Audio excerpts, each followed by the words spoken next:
بریلوی حضرات نے حضرت شیخ عبد القادر جیلانی پر جھوٹ باندھا ہے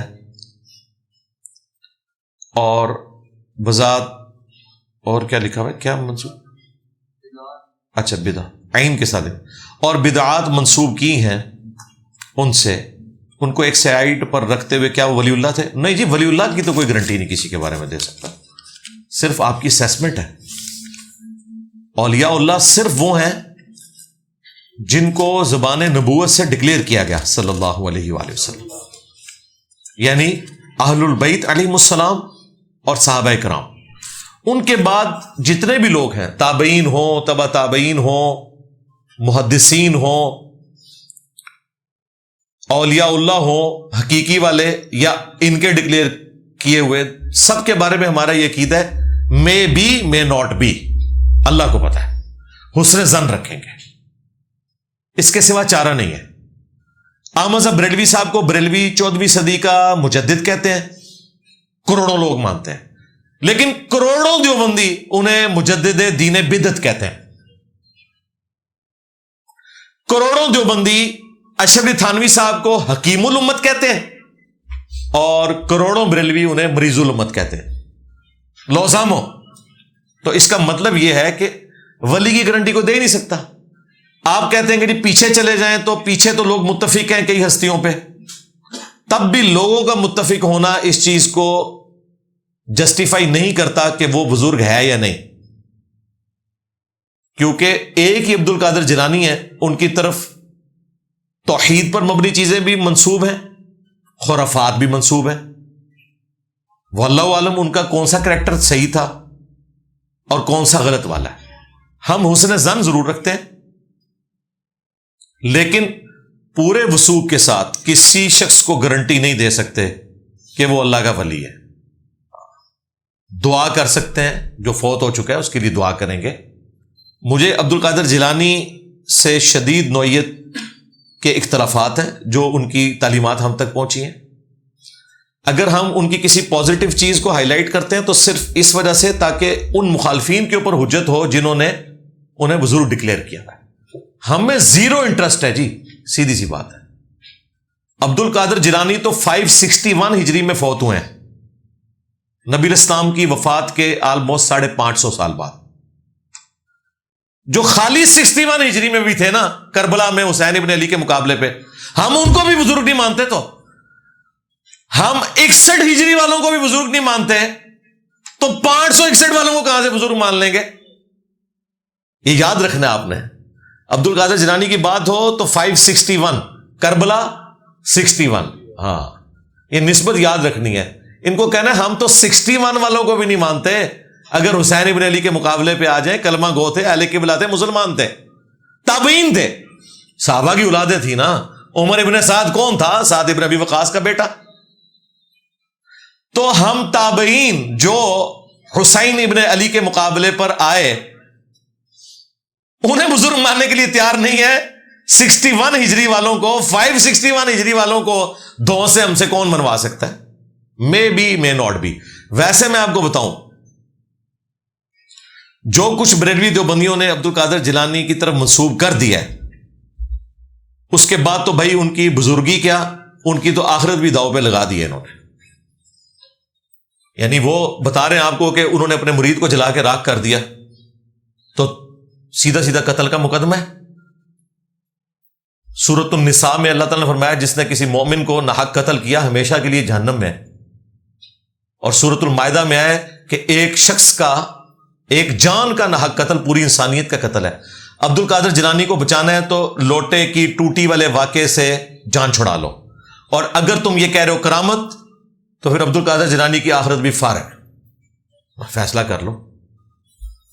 میں انشاءاللہ کسی دن نہ صرف عبد القادر جیلانی کی طرف جتنی باتیں منسوب ہیں نا، جو یہ کلیم کر رہے ہیں کہ بالکل ٹھیک ہے، ان کا پوسٹ مارٹم بھی ایک جگہ جمع کروں گا۔ ویسے تو میں نے مختلف ویڈیوز میں کر دیا، پھر میں فیصلہ کروں گا کہ قرآن و حدیث یہ بتا رہے ہیں، یہ کہہ رہے ہیں، یہ کہہ رہے ہیں غوث پاک کا دھوبی، تو کہتا ہے منو کچھ پتا نہیں، منو کچھ پتا نہیں، میں توبیاں۔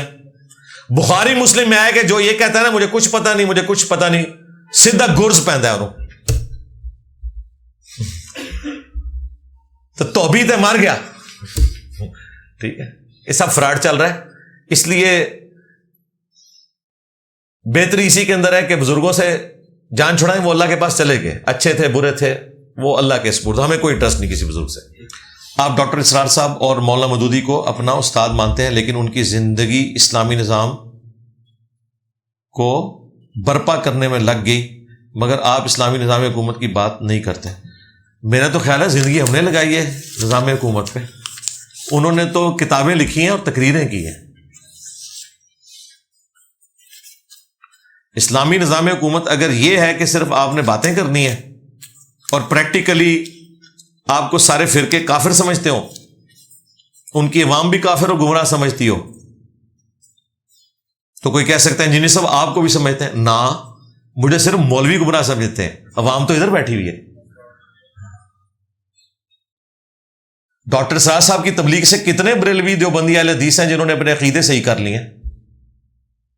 وہ ایک دیوبندیوں کے سسٹم سے نکلے تھے, دیوبندی پوری زندگی انہیں سپورٹ کرتے رہے. مودودی صاحب کو بھی یہی تھا, یہ چند ایک اہل حدیث اٹیچ ہو گئے. بریلوی تو انہیں کافر سمجھتے ہیں, عوام بھی اور علماء بھی.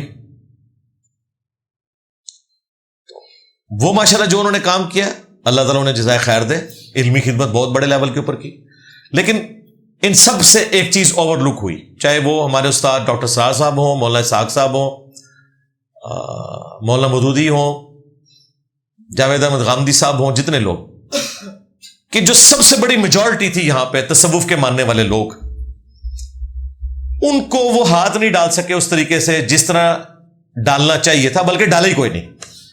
وہ اپنی طرف سے حق بیان کرتے رہے, لیکن ان کے مرض کی تشخیص نہیں کی. وہ ہم نے کی ہے کہ اصل مرض بابے ہیں. مودودی صاحب پہ الزام لگا کہ یہ دعوی نبوت کر کے مرے گا. مودودی صاحب کو اسٹوڈنٹس کہتے تھے جواب دیں, انہوں نے کہا میں جواب نہیں دوں گا, فائدہ کوئی نہیں, میں بغیر دعوی نبوت کیے دنیا سے جاؤں گا اور یہ میرا جواب ہوگا. آج انہیں فوت ہوئے 40 سال سے زیادہ ہو چکے ہیں, لیکن کسی دیوبندی بریلوی اہل حدیث مولوی کی یہ جرت نہیں ہے کہ اپنے بزرگوں کے ان دعووں کے اوپر معافی مانگے جو مودودی صاحب پہ ان لوگوں نے جھوٹے الزامات لگائے. آج تو انہیں معافی مانگنی چاہیے نا کہ بھئی وہ دعوی نبوت کے بغیر گیا. یہ ضرور کہتے ہیں کہ مودودی صاحب کی قبر پہ اگر جو گھاس اگی ہوئی ہے وہ کوئی بکری کھا لے اس کا گوشت بھی حرام ہے. ہاں, ایک مودودی 100 یہودی آج تک کہہ رہے ہیں. تو مودودی صاحب نے کبھی انہیں ریبٹل نہیں کیا. جب انہیں کہا دعوی نبوت کرے گا, مجھے انڈیا سے ای میل آئی کہ مودودی تو قادیانی تھا. میں نے کہا یار ان کو تو سزائے موت اس وجہ سے ہوئی تھی, انہوں نے قادیانی مسئلہ کتاب لکھی تھی. جس بندے نے ختم نبوت کی خاطر سزائے موت قبول کی ہو, وہ تو بعد میں ایک حالات ایسے ملک کے پولیٹیکل بنے کہ صدر پاکستان نے ان کی پھانسی معاف کر دی تھی. انہوں نے نہیں تھی کوئی درخواست کی, وہ پولیٹیکلی اتنا ملک کمزور ہو گیا تھا انہیں مجبوراً چھوڑنا پڑا, ادروائز ان کو پھانسی دے دینی تھی انہوں نے. اس شخص پہ تم قادیانی ہونے کا الزام لگا رہے ہو. انہوں نے یہ سمجھا تھا کہ انجینئر صاحب بھی مودودی صاحب کی طرح جو ہے نا وہ میٹھی میٹھی باتیں کریں گے. نو نو نو نو نو نو, میں پڑ کے رکھ چھڑا گا اتو لے کے تھلے تک سارے نو. میں نبی صاحب ہے ہی کوئی نہیں, تیرے بابے تے شاہی کوئی نہیں. مجھے انہوں نے قادیانی کہا, میں چشتی رسول اللہ, تھانوی رسول اللہ, شبلی رسول اللہ, اتنا کھرچیا سارے فرقے نو کینسر بنا کے رکھ چھڑیا جے. چھڑ گئے یہ بابیاں نو, تاں کہتا اوے تواڈے پیواں پیراں نو پے گئے جے تواڈے بابیاں نو. یہ فرق دیکھا ہے آپ نے, پوچھا نا فرق کیا ہے, میں نے فرق بتا دیا آپ کو. مودودی صاحب کہتے رہے میں مر کے جواب دوں, میں کہا میں انہوں مار کے جواب دیاں گا. ہائے ہائے ہائے, مودودی نے مر کے جواب دیتا, میں تواڈے بابے مار کے تانوں جواب دیتا. نہ سر تو چشتی رسول اللہ تھانوی رسول اللہ پارٹی ختم نبوت ہوتے چندے بٹور دے رہے ہو, صرف قادیانیوں کو برا کہتے رہے. یہ لوگ یہ نورا کچھ نہیں کرتے رہے. یہ قادیانی دجال کے سہولت کار تھے, ان کے بزرگ بھی یہ بھی. چلو آج کے بعد کہہ دو کہ چشتی رسول اللہ تھانوی رسول اللہ کفر ہے, کتابیں چھاپنے والے کافر, کمائیاں کھانے والے کافر, مناظرے لڑنے والے کافر, ان کتابوں کو انڈورس کرنے والے کافر, سارے بابے فارغ ہو جان گے. جی اعلی حضرت فارغ, پیر میر علی فارغ, اشرف تھانوی فارغ, لو سامو. تو مجھ سے نہ یہ ایکسپیکٹ کرنا. بالکل میری طبیعت ہی ہو رہا ہے بھائی, میری طبیعت حضرت عمر والی ہے. انہوں نے سمجھا کہ حضرت عثمان والی طبیعت ہوگی. نو نو نو نو نو, میری طبیعت ایسی ہے ہی نہیں ہے کہ میں ویل لیفٹ کروں. اور یہ اللہ نے بنائی ہے طبیعت, یہ کوئی میں نے اڈاپٹ نہیں کی ہوئی ہے. اللہ کو پتا تھا کہ اس وقت کس بندے کی ضرورت ہے. ہاں, اس وجہ سے کسی پلیکھیج نہ رہنا. تو اسلامی نظام کے اوپر ہی ہم بات کر رہے ہیں. اسلامی نظام یہ ہوگا کہ سب سے پہلے دین تصوف کا خاتمہ پاکستان سے ہمیں چاہیے. توحید وہ چاہیے جو قرآن و سنت والی ہے. یہاں اسلامی نظام کا مطلب پتا کیا ہے کہ مولویوں کو لوگ ووٹ ڈالے, ووٹ پہ گئی نا, سارے بریلوی باہر نکل آئے تو ٹی ایل پی والے آ جائیں گے حکومت میں. سب تو پہلے چھوڑے لان کے دیوبندیاں دے تے اہل حدیثاں دے, اور ساحل ادیم صاحب دے سارے وال انہوں نے منڈ چھڑنے جے. ظاہر ہے ساحل ادیم صاحب تو کہتے ہیں میرے آئیڈیل مودودی صاحب ہے, وہ تو مودودی نو یہودی سمجھتے جے. جڑے جڑے اسلامی نظام والے نے سارے انہوں نے منڈ کے رکھ چڑھنا جے, اللہ نہ کرے نہ دی حکومت آ جائے.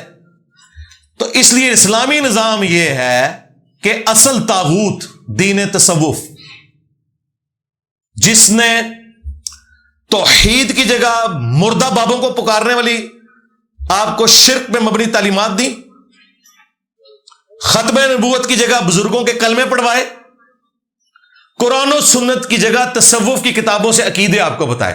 ہم آپ کو قرآن و حدیث پیش کرتے ہیں, یہ سلطان بہو کے شعر پڑھتے ہیں. اور یار طارق جمیل صاحب کی جرت نہیں, وہ بھی سلطان بہو کے شعر پڑھتے ہیں.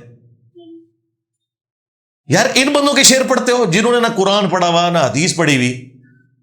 اچھا یہ سوال جب غامدی صاحب سے ہوتا ہے نا کہ جی یہ جو بزرگ تھے اتنے بڑے بڑے, تو غامدی صاحب تو شریف آدمی ہے, پتہ کہ جواب دیتے ہیں, وہ کہتے ہیں وہ بزرگ اللہ کے پاس جا چکے, ان کا معاملہ اللہ کے سپرد, وہ جانے اور اللہ جانے. میں تو اس چیز کا پابند ہوں جو میرے تک پہنچی ہے, قرآن و سنت. اچھا یہ شریفانہ جواب تو ٹھیک ہے, اس سے صرف ممی ڈیڈی برگر فیملی کے کوئی 0.0001% مسلمان مان لیں گے, لیکن جڑے چھرے جے کروڑا وچ انہاں دا علاج غامدی صاحب کو نہیں. جب میرے سے کوئی پوچھتا ہے نا, میں کہتا ہوں کیڑا ہے کڈو باہر, اے تو چشتی رسول اللہ پڑھوایا ہے جے, تو پہلے اسلام ثابت کرو. ہمارے ایک دوست ہیں ڈاکٹر احمد صاحب, وہ کینیڈا میں ہوتے ہیں, ٹرک چلاتے ہیں, ویسے بائی پروفیشن ڈاکٹر ہیں لیکن ٹرک چلا رہے ہیں, اچھی کمائی ہوتی ہے. وہ کہتے ہیں کہ میں نے آپ کی ویڈیوز دیکھنی شروع کی نا, تو میں نے فون پہ نا اپنی والدہ کو آپ کا ایک کلپ بھیجا, اور میں نے کہا کہ اماں جی آپ فارغ ہوتی ہیں تو سنے کرو. انہوں نے نا کلپ جب دیکھنے شروع کیے نا, تو ڈاکٹر صاحب کہتے ہیں میں نے بعد میں پوچھا تو اما کہتی وہ آگ گیا ہے منڈا دے, وہ آگ گیا. کہتے جڑا کلپ لا لو آگ جے وہ بندہ. بالکل میرا دعویٰ ہے, میرا اتنا سا کلپ کیا کلپ نہیں بھی کہیں گھومتی گھماتی کسی کے موبائل میں آ جائے نا, وہ بندہ کہنا یار کیڑی شے ہوئے یار یہ کون ہے. ہاں اللہ کا شکر ہے, یہ سچائی کی طاقت ہے. اینے کلپ چاہے آؤٹ آف کانٹیکسٹ کٹے ہوئے ہو چاہے کانٹیکسٹ کے ساتھ, اپنا اثر چھوڑتے ہیں, لوگ تلاش میں آتے ہیں. تو یہ ہے اسلامی نظام. بالکل ہمیں کوئی ایسا اسلامی نظام نہیں چاہیے جس میں کسی ایسے فرقے کی حکومت آ جائے جو پکڑ پکڑ کے نانگے پیروں کے مزار بنانا شروع کر دے. تو مجھے بتائیں, جب تک دین تصوف کا خاتمہ نہ ہو, اسلامک نظام کا مطلب پتہ کیا ہے؟ جو کوئی 2-4 موحدین بچے ہیں نا, ان کو بھی پھانسی چڑھوانا ہے آپ نے. بالکل ہم کسی ایسے اسلامی نظام کو سپورٹ نہیں کرتے جب تک کہ تصوف کی جو خرافات ہیں ان کو ختم کرنے کے لیے کوشش نہیں ہوتی. اور وہ اللہ کے شکر ہے ہم نے کر کے دکھائی ہے, کر رہے ہیں. یہ اسلامی نظام کی طرف ہی ہے. ہاں نبی علیہ السلام نے بھی برداشت کیا ہے 23 سال تک بت کعبے کے اندر. ایک رات میں حضرت علی اور حمزہ کو بھیج کے, حضرت عمر کو بھیج کے توڑوا سکتے تھے, نہیں توڑوائے. نبی علیہ السلام کو پتا تھا فائدہ کو نہیں, دوبارہ بنا لیں گے. پھر فتح مکہ ہوئی ہے, انہی بندوں نے بت توڑے ہیں. کس نے؟ خالد ابن ولید نے, جن سے حضور کے دانت شہید ہوئے تھے. ہم نے انہی سے مزار توڑوانے ہیں, ہم نے نہیں توڑنے. بالکل ذہن میں رکھیے گا, ان سے توڑوانے ہیں انشاءاللہ تعالی. تو اسلامی نظام اللہ فضل, اسلامی نظام اسی تے گل کر رہے ہیں. اسی گل نہیں کر رہے, اسلامی نظام پہ کام کر رہے ہیں, باتیں باقی کر رہے ہیں. اور یہ مقبول جہاں صاحب باتیں کر رہے ہیں, ڈاکٹر صاحب بھی باتیں کرتے تھے, مودودی صاحب بھی باتیں کرتے تھے, ساحل ندیم صاحب بھی باتیں کرتے ہیں, ہم کام کر رہے ہیں. اور یہ کام سرکار, یہ کام کر کے کوئی یونیورسٹی میں جا کے ہاں جی مائک پکڑ کے درس نہیں پھر دے سکتا. چڑھ دے گا کوئی ممتاز قادری ہوتے, اسلامی نظام کاٹ کے پرا مارے گا تھوڑا. یہ بڑا مشکل کام ہے. اس کے لیے پھر آپ کو مولا علی کی طرح درویشوں والی زندگی گزارنی پڑے گی, سیدھی سی بات ہے. تو میں نے تو اپنی جان رکھی ہوئی ہے تھیلی پہ, اللہ کا فضل ہے. میں نے اپنے کبھی اسٹوڈنٹس کو بھی نہیں کہا کہ آپ نے اس انداز میں گفتگو کرنی ہے ویڈیوز. میں یہ کہتا ہوں لوگوں کو قرآن و حدیث شیئر کروائیں, زیادہ مسئلہ ہو میری ویڈیو شیئر کروائیں, خود سامنے نہ ہے, کیونکہ آپ لوگ اس طرح کی زندگی نہیں گزار سکتے, یہ بڑی مشکل زندگی ہے. میں کسی بھی اپنے اسٹوڈنٹ کو اس تکلیف میں نہیں ڈالنا چاہتا کہ وہ آ کے للکارے. آپ بالکل طارق جمیل اسٹائل میں قرآن و حدیث بیان کریں, جس طرح یہ چاہتے ہیں کریں. وہ باتیں بیان کریں جو یہ سننا نہیں چاہتے, وہ بھی بیان کریں پیارے انداز میں. لیکن میرے انداز میں کیمرے پہ آ کے یہ کام نہ کریں, یہ مشکل کام ہے. حضرت علی علیہ السلام کو اگر خلافت ملتی تو کیا ابھی تک خلافت کا نظام قائم رہتا؟ یہ ہو ہی نہیں سکتا. کبھی بھی کوئی چیز ہمیشہ دوام نہیں رکھتی. مسلمان بھی دیکھیں, نبی الاسلام کی وفات کے 100 سال کے بعد ایک جنگ ہار گئے تھے. وہ جنگ اگر جیت جاتے تو پورا یورپ بھی مسلمانوں کے پاس ہوتا, جس طرح افریقہ اور عرب ملک. اسپین تو آ گیا تھا, اس کے بعد اگلا اسپین کے ساتھ جڑا ہوا ملک تھا فرانس. وہ ایک جنگ ہارے اور وہاں پھر ہمارا وہ سیل رواں جو ہے رک گیا 732 عیسوی کے اندر. تو ہر عروج کو زوال ہے. تاتاری بھی دیکھیں ملیا میٹ کرتے جا رہے تھے ہر چیز. ایک جنگ جا کے ہار گئے وہ عین الجالوت کے اندر, اور وہاں سے بھی ان کا ڈاؤن فال شروع ہو گیا. اللہ تعالیٰ کبھی بھی پرماننٹ کسی کو نہیں رہنے دیتا. سلیمان علیہ السلام اتنی بڑی سلطنت, ان کے بیٹوں میں اختلاف ہو گیا, بعد میں ٹوٹ گئی, ٹکڑے ٹکڑے ہوتے ہوتے سارے محکوم ہو گئے بنو اسرائیل. تو یہ ہو نہیں سکتا. یہ ہونا ہوتا ہے کہ ہر عروج کو زوال آتا ہے. کیا نبی علیہ السلام غزوہ ہند میں تشریف لائیں گے؟ نہیں, کوئی ایسی بات نہیں ہے. آپ علیہ السلام کا آنا اس حوالے سے کوئی حدیث نہیں ہے. سیدنا لفظ ابو بکر, عمر اور عثمان کے لیے کیوں استعمال ہوتا ہے جبکہ وہ اہل بیت میں سے نہیں؟ سیدنا کا مطلب ہے ہمارے سردار, ہمارے آقا, ہمارے مولا. ہمارے سب کانٹیننٹ کے معاشرے کے اندر عموماً جو سید ہیں یا اہل البیت میں سے ہے وہ اس ٹرم کو اپنے لیے خاص سمجھتے ہیں, حالانکہ ایسا نہیں ہے. صحیح بخاری میں موجود ہے سیدنا عمر کا قول. وہ کہتے ہیں کہ ابو بکر ہمارے سید ہیں جنہوں نے ہمارے سید بلال کو آزاد کروایا. یعنی سید ایک رسپیکٹیبل چیز ہے. یہ ورڈ آپ کسی کے لیے بھی استعمال کر سکتے ہیں. اس کے لیے آل علی, آل عقیل, آل جعفر, آل عباس ہونا ضروری نہیں ہے. اگر آپ کی غلطی نہ ہونے پر بھی آپ کے رشتہ داروں سے معافی مانگ لینے میں صلہ رحمی کے لیے, اس کے باوجود بھی وہ آپ سے خوش نہ ہو, تو اس کے لیے ہمیں کیا کرنا چاہیے؟ کیا ہم اللہ کی بارگاہ میں سرخرو ہیں؟ جی بالکل سرخرو ہیں.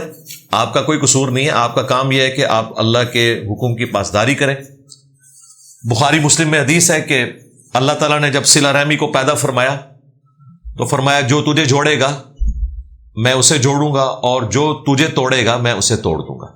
رحمی رشتے, یعنی یہ رحم عربی زبان کے اندر یوٹرس کے لیے استعمال کیا جاتا ہے, اور اسی یوٹرس سے سارے بہن بھائی پیدا ہوتے ہیں, اس لیے ان کو رحمی رشتے کہا جاتا ہے.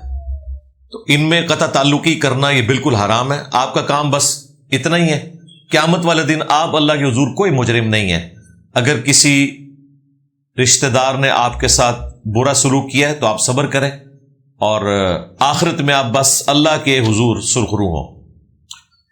تصوف کی کیا شرعی حیثیت ہے اسلام میں؟ اسلام میں کوئی تصوف نہیں ہے جی. اسلام میں اس کے لیے جو ٹرم استعمال ہوئی ہے وہ زہد. کتاب الزہد چیپٹر ہے صحیح مسلم کے اندر, کتاب الرقاق چیپٹر ہے صحیح بخاری کے اندر. یعنی وہ حدیثیں جو دل میں نرمی اور رقت پیدا کرتی ہیں. بخاری مسلم کے حوالے سے یہ ساری حدیثیں باقی کتابوں سے بھی آپ کو کمبائنڈ فارم میں مشکات کی 3ری جلد میں مل جائیں گی. جو دل کو نرم کرنے والی حدیثیں ہیں, جو انسان کو دنیا پرستی سے دور کرتی ہیں، وہ تمام حدیثیں کتاب الرقاق یا کتاب الزہد کے تحت لی جاتی ہیں۔ اسی کے لیے بعد میں ایک تصوف کی ٹرم ڈیوائز ہوئی، لیکن پھر تصوف کے اندر قرآن و سنت کے خلاف تعلیمات بھی شامل ہوئی۔ اسلام کا اس سے لینا دینا کوئی نہیں ہے۔ اس کے اوپر 55B مسئلہ ہے میرا، 55A اور B تصوف سے ریلیٹڈ۔ اگر ایک فرد کے نام 24 تولے سونا ہے اور وہ زکوٰۃ دینے کے قابل نہیں، اس صورت میں بھی اگر سونا بیوی اور نابالغ بچوں میں تقسیم کر دیا جائے کہ نصاب سے کم ہو تو کیا یہ طریقہ جائز ہے؟ بالکل جائز نہیں ہے جی۔ نابالغ جو ہے وہ کیا مالک ہوں گے؟ مالک تو آپ نہیں بننا ہے۔ اس طریقے سے ہیلا بہانے سے آپ اگر زکوٰۃ سے بھاگتے ہیں تو یہ بالکل غلط فعل ہے آپ کا۔ باقی یہ کہنا کہ 25 تولے جو سونا ہے اس کی زکوٰۃ دینے کے لیے میرے پاس رقم نہیں ہے، تو زکوٰۃ اسی سونے میں سے کاٹ کے دینی ہوتی ہے۔ یعنی اسلام کے اندر آپ 7.5 تولے سونے سے زیادہ جمع ہی نہیں کر سکتے۔ اگر کریں گے تو ہر سال اس کا 40واں حصہ یعنی 2.5% زکوٰۃ دینی پڑے گی۔ تو 25 تولے سونا ہے نا، اس کے اوپر جتنی زکوٰۃ بنتی ہے وہ آپ سونے میں سے ہی دیں گے، حتیٰ کہ سونا کم ہوتے ہوتے 7.5 تولے سے نیچے آ جائے پھر آپ کی زکوٰۃ ختم ہو جائے گی۔ یہ الگ سے کمائی کر کے نہیں دینا ہوتا۔ اس طرح تو ایک بندے کے پاس 100 تولے سونا ہے اور وہ کہ جی میرا کوئی سورس آف انکم نہیں، تو بھائی وہ 100 تولے جو سونا ہے اسی میں سے تو آپ نے زکوٰۃ دینی ہے۔ یہ دماغ میں کس نے ڈال دیا کہ جی الگ سے ہم نے کوئی پیسے کمانے اور اس سے زکوٰۃ نکالنی ہے، ایسا نہیں ہوگا۔ رزق کا انحصار محنت پر ہے یا نصیب پر؟ زیادہ محنت کرنے پر رزق میں اضافہ ہوگا یا وہی ملے گا جو نصیب میں ہے؟ دونوں چیزیں سائیڈ بائی سائیڈ ہیں۔ باقی ظاہر ہے جو اللہ نے مقدر کیا اس سے بڑھ نہیں سکتا، لیکن اس مقدر کو، تقدیر کو اللہ تعالیٰ نے کوشش کے ساتھ جوڑا ہوا ہے۔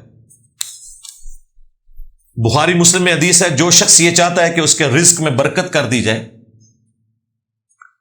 اور اس کی عمر دراز ہو تو اسے چاہیے کہ اپنے رشتہ داروں کے ساتھ حسن سلوک کرے۔ لیکن یہ بھی تقدیر میں لکھا ہوگا کہ یہ شخص رشتہ داروں سے حسن سلوک کرے گا تو میں اس کی عمر بھی بڑھا دوں گا، اس کا رزق بھی بڑھا دوں گا، نہیں کرے گا تو نہیں بڑھاؤں گا۔ یہ بات بھی تقدیر کے اندر لکھی ہوئی ہوگی، یعنی تقدیر سے ہم باہر نہیں نکلتے، یہ اللہ تعالیٰ کے رولز ہیں۔ باقی یہ درست ہے کہ اگر کسی کے نصیب میں رزق کم ہے تو محنت کرنے سے وہ زیادہ ہو نہیں سکتا، لیکن یہ کہنا کہ بغیر محنت کے، کوئی کام کیے بغیر جو میرے نصیب کا رزق ہے وہ مجھے مل جائے گا، تو اسلام نے تو اس طرح کے ایٹیچیوڈ کی بالکل مذمت کی ہے۔ رزق حلال کمانا ایک مرد کے اوپر فرض ہے، کسب حلال اس نے کرنا ہے، بیوی بچوں کا خرچہ اس نے اٹھانا ہے، یہ اس کی ذمہ داری ہے، وہ اس سے عہدہ برا نہیں ہو سکتا۔ بالکل۔ کیا قومی ترانہ میں کسی بڑے کے آداب میں کھڑا ہونا جائز ہے؟ جائز ہے، یہ کوئی عبادت والی کیٹیگری نہیں ہے، اس کے لیے تفصیلی ویڈیو دیکھ لیں۔ ٹیچر کی تعظیم میں کھڑا ہونا، اس میں میں نے تفصیلی بحث کی ہے۔ کیا بیوی اپنے خاوند کے پیسے اپنے ماں باپ پر لگا سکتی ہے؟ جی، اپنی پاکٹ منی میں سے لگائے، آپ کو کس نے منع کیا؟ لیکن یہ نہیں ہو سکتا کہ آپ خاوند کے مال میں سے چوری کر کے اپنے ماں باپ یا بہن بھائیوں کے اوپر لگائیں۔ یہ ضرور ہو سکتا ہے کہ آپ اپنے خاوند کے مال میں سے اس کی اجازت کے بغیر پیسے اٹھا کر اسی کی اولاد پہ لگائیں، اس صورت میں اگر وہ خرچہ پورا نہ دیتا ہو اور اس کی کمائی اتنی ہو۔ وہ بخاری میں موجود ہے، نبی علیہ السلام کو ابو سفیان کی بیوی نے شکایت کی کہ ابو سفیان میرا خرچہ پورا نہیں دیتا، تو کیا میں اس کی اجازت کے بغیر اس کے مال میں سے لے لیا کروں؟ تو آپ نے فرمایا اتنا لے لو جتنی تمہاری ضرورت ہے۔ تو وہ ضرورت اس بیوی یا اس کی اولاد کے لیے ہے، یہ نہیں ہے کہ اس نے اپنے بہن بھائیوں کو بھی کھلانا ہے، اپنے ماں باپ کو بھی کھلانا ہے، اس کی کوئی اسلام میں اجازت نہیں ہے۔ نمازیں جمع کرنے کا معمول بنا لینا کیسا ہے؟ خلاف سنت ہے جی۔ نبی الاسلام نے پوری زندگی 5 نمازیں الگ اوقات میں پڑھی ہیں۔ ہاں، امت کی آسانی کی خاطر کبھی کبھار آپ نے نمازوں کو جمع کیا، سفر میں ہمیشہ کیا، عام حالات میں کبھی کبھار کیا، تاکہ امت کے لیے آسانی ہو جائے اور کوئی تنگی باقی نہ رہے۔ یہ 2 فتوے عبداللہ ابن عباس نے ارشاد فرمائے جب تابعین نے پوچھا کہ نبی الاسلام نے عمل کیوں کیا تھا. البتہ نماز جمع کرنے کی ایک صورت ایسی ہے جو آپ پوری زندگی کر سکتے ہیں, اس کے اوپر کوئی شرعی گرفت کسی اعتبار سے بھی نہیں ہوگی. اس میں بھی نہیں ہوگی اگر کوئی شخص واقعی اس قسم کی روٹین میں ہے کہ اس کے لیے پاسبلٹی نہیں ہے, بہت زیادہ مصروف ہے, جبکہ باقی معاملات میں بھی وہ پھر اسی طرح چیزوں کو لے کے چلتا ہو. یہ نہ ہو کہ وہ چائے پینے کے لیے 2-2 گھنٹے ہوٹل پہ بیٹھا رہے اور نمازیں جمع کرنا شروع کرتے ہیں. اس کے لیے بھائی نمازیں جمع کرنے کی اجازت نہیں. تو کوئی پرائم منسٹر ہے, آرمی چیف ہے, چیف جسٹس ہے, جو لوگوں کے فلاح کے لیے کام کر رہے ہیں, تو وہ اپنے ٹائم کو مینج نہ کر پائیں ایک الگ چیز. ادروائز عام حالت میں یہ نہیں ہے. وہ صورت کہ آپ روزانہ نمازوں کو جمع کر سکتے ہیں جو کسی کے نزدیک بھی حرام نہیں ہے اور وہ شرعی طور پر قابل گرفت بھی نہیں ہے, وہ جمع سوری ہے. یعنی ظہر کو آخری وقت میں پڑھنا اور عصر کو اول وقت میں پڑھنا. چونکہ وہ نمازیں اپنی ٹائم میں پڑھی جا رہی ہیں, ان کے اوپر کوئی شرعی گرفت نہیں. مثال کے طور پر آج کل یعنی آج کی ڈیٹ میں 21 جولائی 2024 ہمارے جہلم شہر میں آلموسٹ 3:54 پہ عصر کا وقت داخل ہو رہا ہے. کوئی شخص 3:40 پر زور کی نماز پڑھتا ہے تو اب وہ زور کے ٹائم کے اندر پڑھ رہا ہے, کیونکہ جب تک عصر کا وقت داخل نہیں ہوتا زور کا وقت ختم نہیں ہوتا. اس کے بعد وہ 3:55 پہ عصر کی نماز پڑھتا ہے. نماز سے فارغ ہو گیا آلموسٹ 4:05 یا 10 پہ. اب اس نے آدھے گھنٹے کے اندر 2 نمازیں پڑھ لی ہیں, 3:40 سے لے کے 4:10 تک. نمازیں جمع بھی کر لی ہیں, ٹائم بھی یوٹیلائز کر لیا ہے, اور شرعی گرفت بھی کوئی نہیں. یہ وہ جمع سوری ہے جو حنفیوں کے نزدیک بھی حرام نہیں ہے.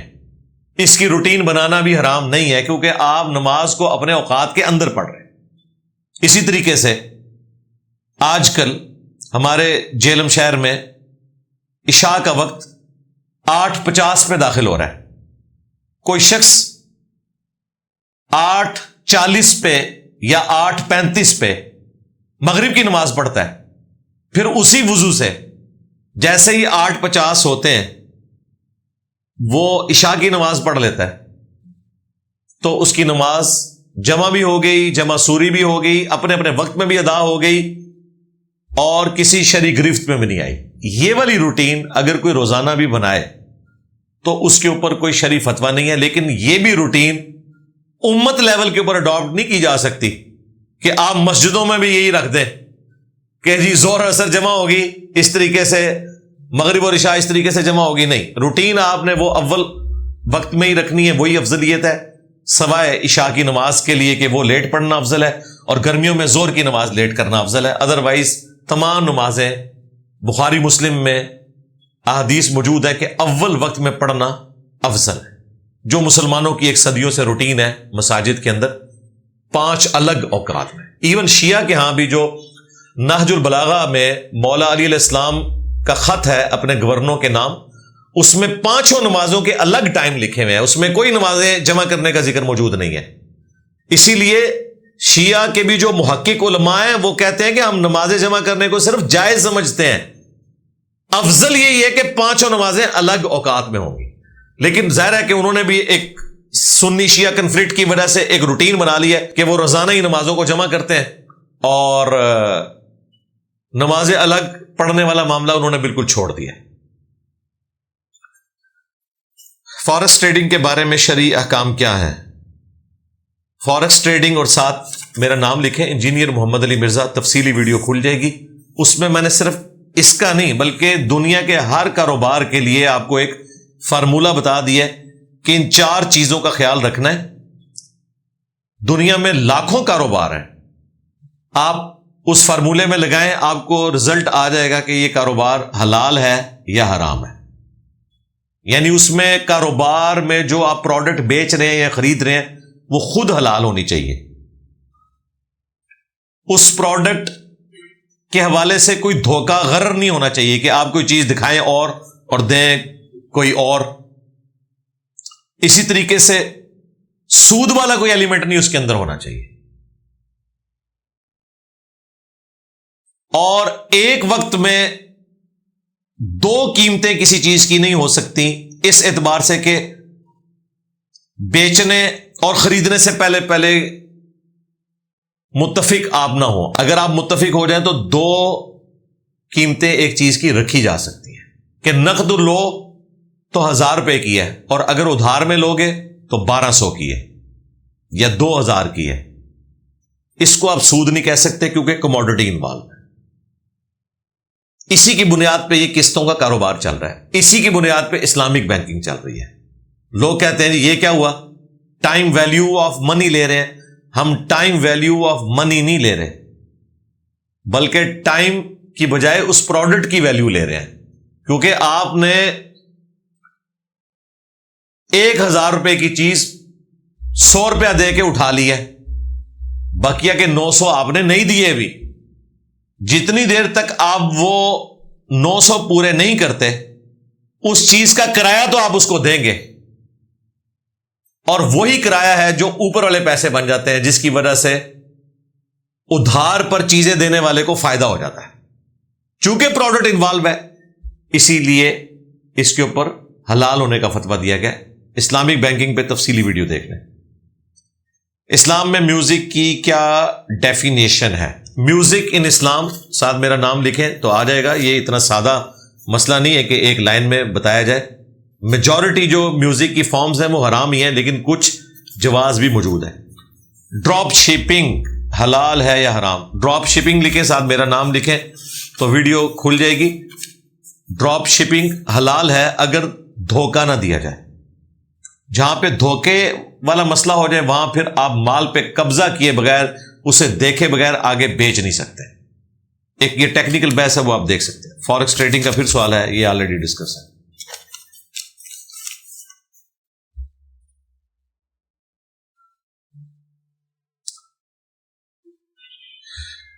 امام زین العابدین کے حوالے سے لکھا ہوا ہے اور بہار الانوار کے حوالے سے امام جعفر صادق علیہ السلام وہ, اور علامہ باقر مجلسی کتاب سلیم بن قیس ہلالی کو صحیح مانتے ہیں. بالکل جی فراڈ ہے, ہم تو نہیں اس کے ساتھ ایگری کرتے. ان بزرگوں کی طرف غلط چیزیں منسوب ہیں جی. بالکل علامہ خوئی جو ہیں ان کا موقف بھی درست ہے شیعہ کے. اور امام مسلم نے بھی مقدمے میں لکھا ہے ابان بن ابی عیاش کے بارے میں کہ یہ جھوٹا راوی ہے. کیا طلاق کے بعد عورت کے لیے حلالہ کرنا ضروری ہے؟ جی حلالہ تو حرام ہے, اور نہ حلالہ کرنے سے اس طریقے سے وہ پہلے خاوند کی طرف لوٹائی جا سکتی ہے, یہ بالکل حرام ہے. سنن ابن ماجہ میں پورا چیپٹر ہے حلالہ کرنے والے اور کروانے والے کے اوپر اللہ کی لعنت ہے. اگر شوہر بیوی پر تشدد کرتا ہو اور ملک سے باہر بھی رہتا ہو اور بات بھی اتنی نہ کرے اور ساس سسر بھی مارتے ہوں تو ان حالات میں خلا لینا چاہیے؟ بالکل جی, اس سے بہتر کوئی صورتحال ہی نہیں خلا لینے کی. فوراً خلا لے. ایسے جانوروں کو اجازت ہی نہیں ہے کہ وہ بیویاں رکھیں, ان کو جانوروں والی زندگی گزارنی چاہیے. انسانیت تو ختم ہو چکی ہے نا ان لوگوں سے. ہم اہل بیت کے اماموں سے دین کیوں نہیں لیتے؟ ان سے احادیث بھی کم ملتی ہیں. اس کے اوپر میں کافی دفعہ بول چکا ہوں. اہل بیت کے اماموں سے ہی دین لے رہے ہیں. اہل بیت کے اماموں نے کہا ہے کہ قرآن میں سارے عقائد موجود ہیں. امام جعفر علیہ السلام کا قول ہے کہ ہماری بھی کوئی بات قرآن کے خلاف ہو اسے چھوڑ دو. تو پریکٹیکلی یہی دیکھنے میں آیا کہ جو لوگ اہل بیت کا نام لے رہے ہیں ان کے عقائد و نظریات 100% قرآن و سنت کے منافی ہوتے ہیں. تو صرف اپنے آپ کو جوڑ لینے سے تو اہل بیت کی تعلیمات تو نہیں ہے نا. امام جعفر علیہ السلام نے تو کبھی نہیں کہا کہ آپ نے یا علی مدد کہنا ہے. میں نے نہج البلاغہ سے مولا علی کا جو خط ہے حسن ابن علی کے نام مکتوب 31 وہ پیش کیا تھا. وہ تو اپنے بیٹے حسن کو کہہ رہے ہیں کہ تم اس باپ کی اولاد ہو جس نے عنقریب مر جانا ہے. بیٹے حسن, جب بھی تجھے کوئی مصیبت اور پریشانی ہو اپنے رب سے دعا کرنی ہے. زمین و آسمان کا مالک اللہ ہے اور اس نے اجازت دی ہے کہ اس کی مخلوق اس سے سوال کر سکتی ہے تاکہ وہ اپنی مخلوق کو عطا کرے. تجھے جب بھی کوئی مصیبت ہو تو اپنے رب سے دعا کر. اور اللہ کی بارگاہ وہ بارگاہ ہے کہ اس نے اپنا کوئی دربان بھی مقرر نہیں کیا کہ جس کے ذریعے سے تو اس کے تک پہنچے گا. انہوں نے تو وسیلے بھی ختم کر دیے ہیں. یہاں تو انہوں نے وسیلے کے نام کے اوپر شرک پھیلایا ہوا ہے. یہ بھی مفتی منیور وہاں صاحب نے جو پوڈ کاسٹ ریکارڈ کروائی ہے اس سے بندہ سوال پوچھ رہا ہے کہ یہ بتائیں یہ جو بزرگوں کو مرے ہوئے بزرگوں کو پکارتے ہیں تو ان سے مدد مانگتے ہیں تو کیا یہ جائز ہے؟ تو جواب وہ دے رہے ہیں کہ جی بہتر تو یہ ہے کہ دعا تو اللہ ہی سے کرنی چاہیے. یعنی انہوں نے پہلی کانفیڈنس لوز کر دیا ہے, بہتری پہ آگے. اس کے بعد وہ کہتے ہیں یہ جو بزرگوں سے بھی مانگتے ہیں نا تو ہم بزرگوں سے تو مانگتے ہی نہیں ہیں, وہ اللہ سے مانگ رہے ہوتے ہیں, ان کا وسیلہ ڈالتے ہیں.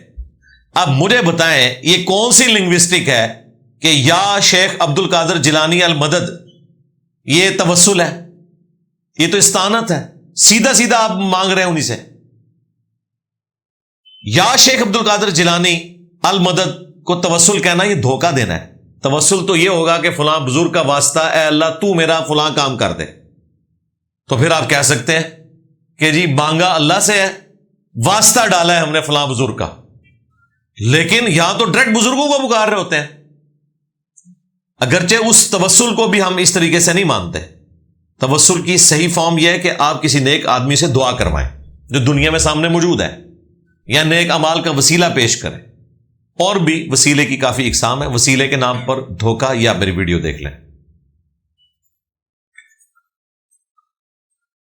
ہمارے علاقے میں اکثر لوگ کچھ درختوں کو گھر میں نحوست سمجھتے ہیں اور کہتے ہیں کہ ان کے ہونے سے رزق اور مال میں برکت نہیں ہوتی. مہربانی کر کے رہنمائی فرمائیں. رہنمائی یہ ہے کہ یہ توہمات ہیں, قرآن و سنت میں تو اس کی کوئی اصل نہیں ہے. ایک درخت کے بارے میں آیا, وہ بھی یہ نہیں ہے کہ کوئی نحوست ہے, وہ بخاری مسلم میں ہے کہ قرب قیامت میں جب آخری جنگ ہوگی دجال کے خلاف مسلمان لڑیں گے تو یہودیوں کا درخت ہے غرقت جو انہیں پناہ دے گا, ورنہ کوئی بھی درخت اور پتھر یہودیوں کو پناہ نہیں دے گا. اگر کوئی یہودی درخت اور پتھر کے پیچھے چھپا ہوگا تو وہ درخت اور پتھر بولے گا کہ مسلمان میرے پیچھے یہودی ہے, سوائے غرقت کے درخت کے. لیکن اس میں یہ نہیں ہے کہ غرقت کوئی نحوست والا معاملہ ہے, کہا گیا یہودیوں کا درخت ہے, نہ یہ کہا گیا کہ غرقت جہاں نظر ہے آپ نے اس کو جلا کے راکھ کر دینا ہے. باقی تو سب فراڈ ہے.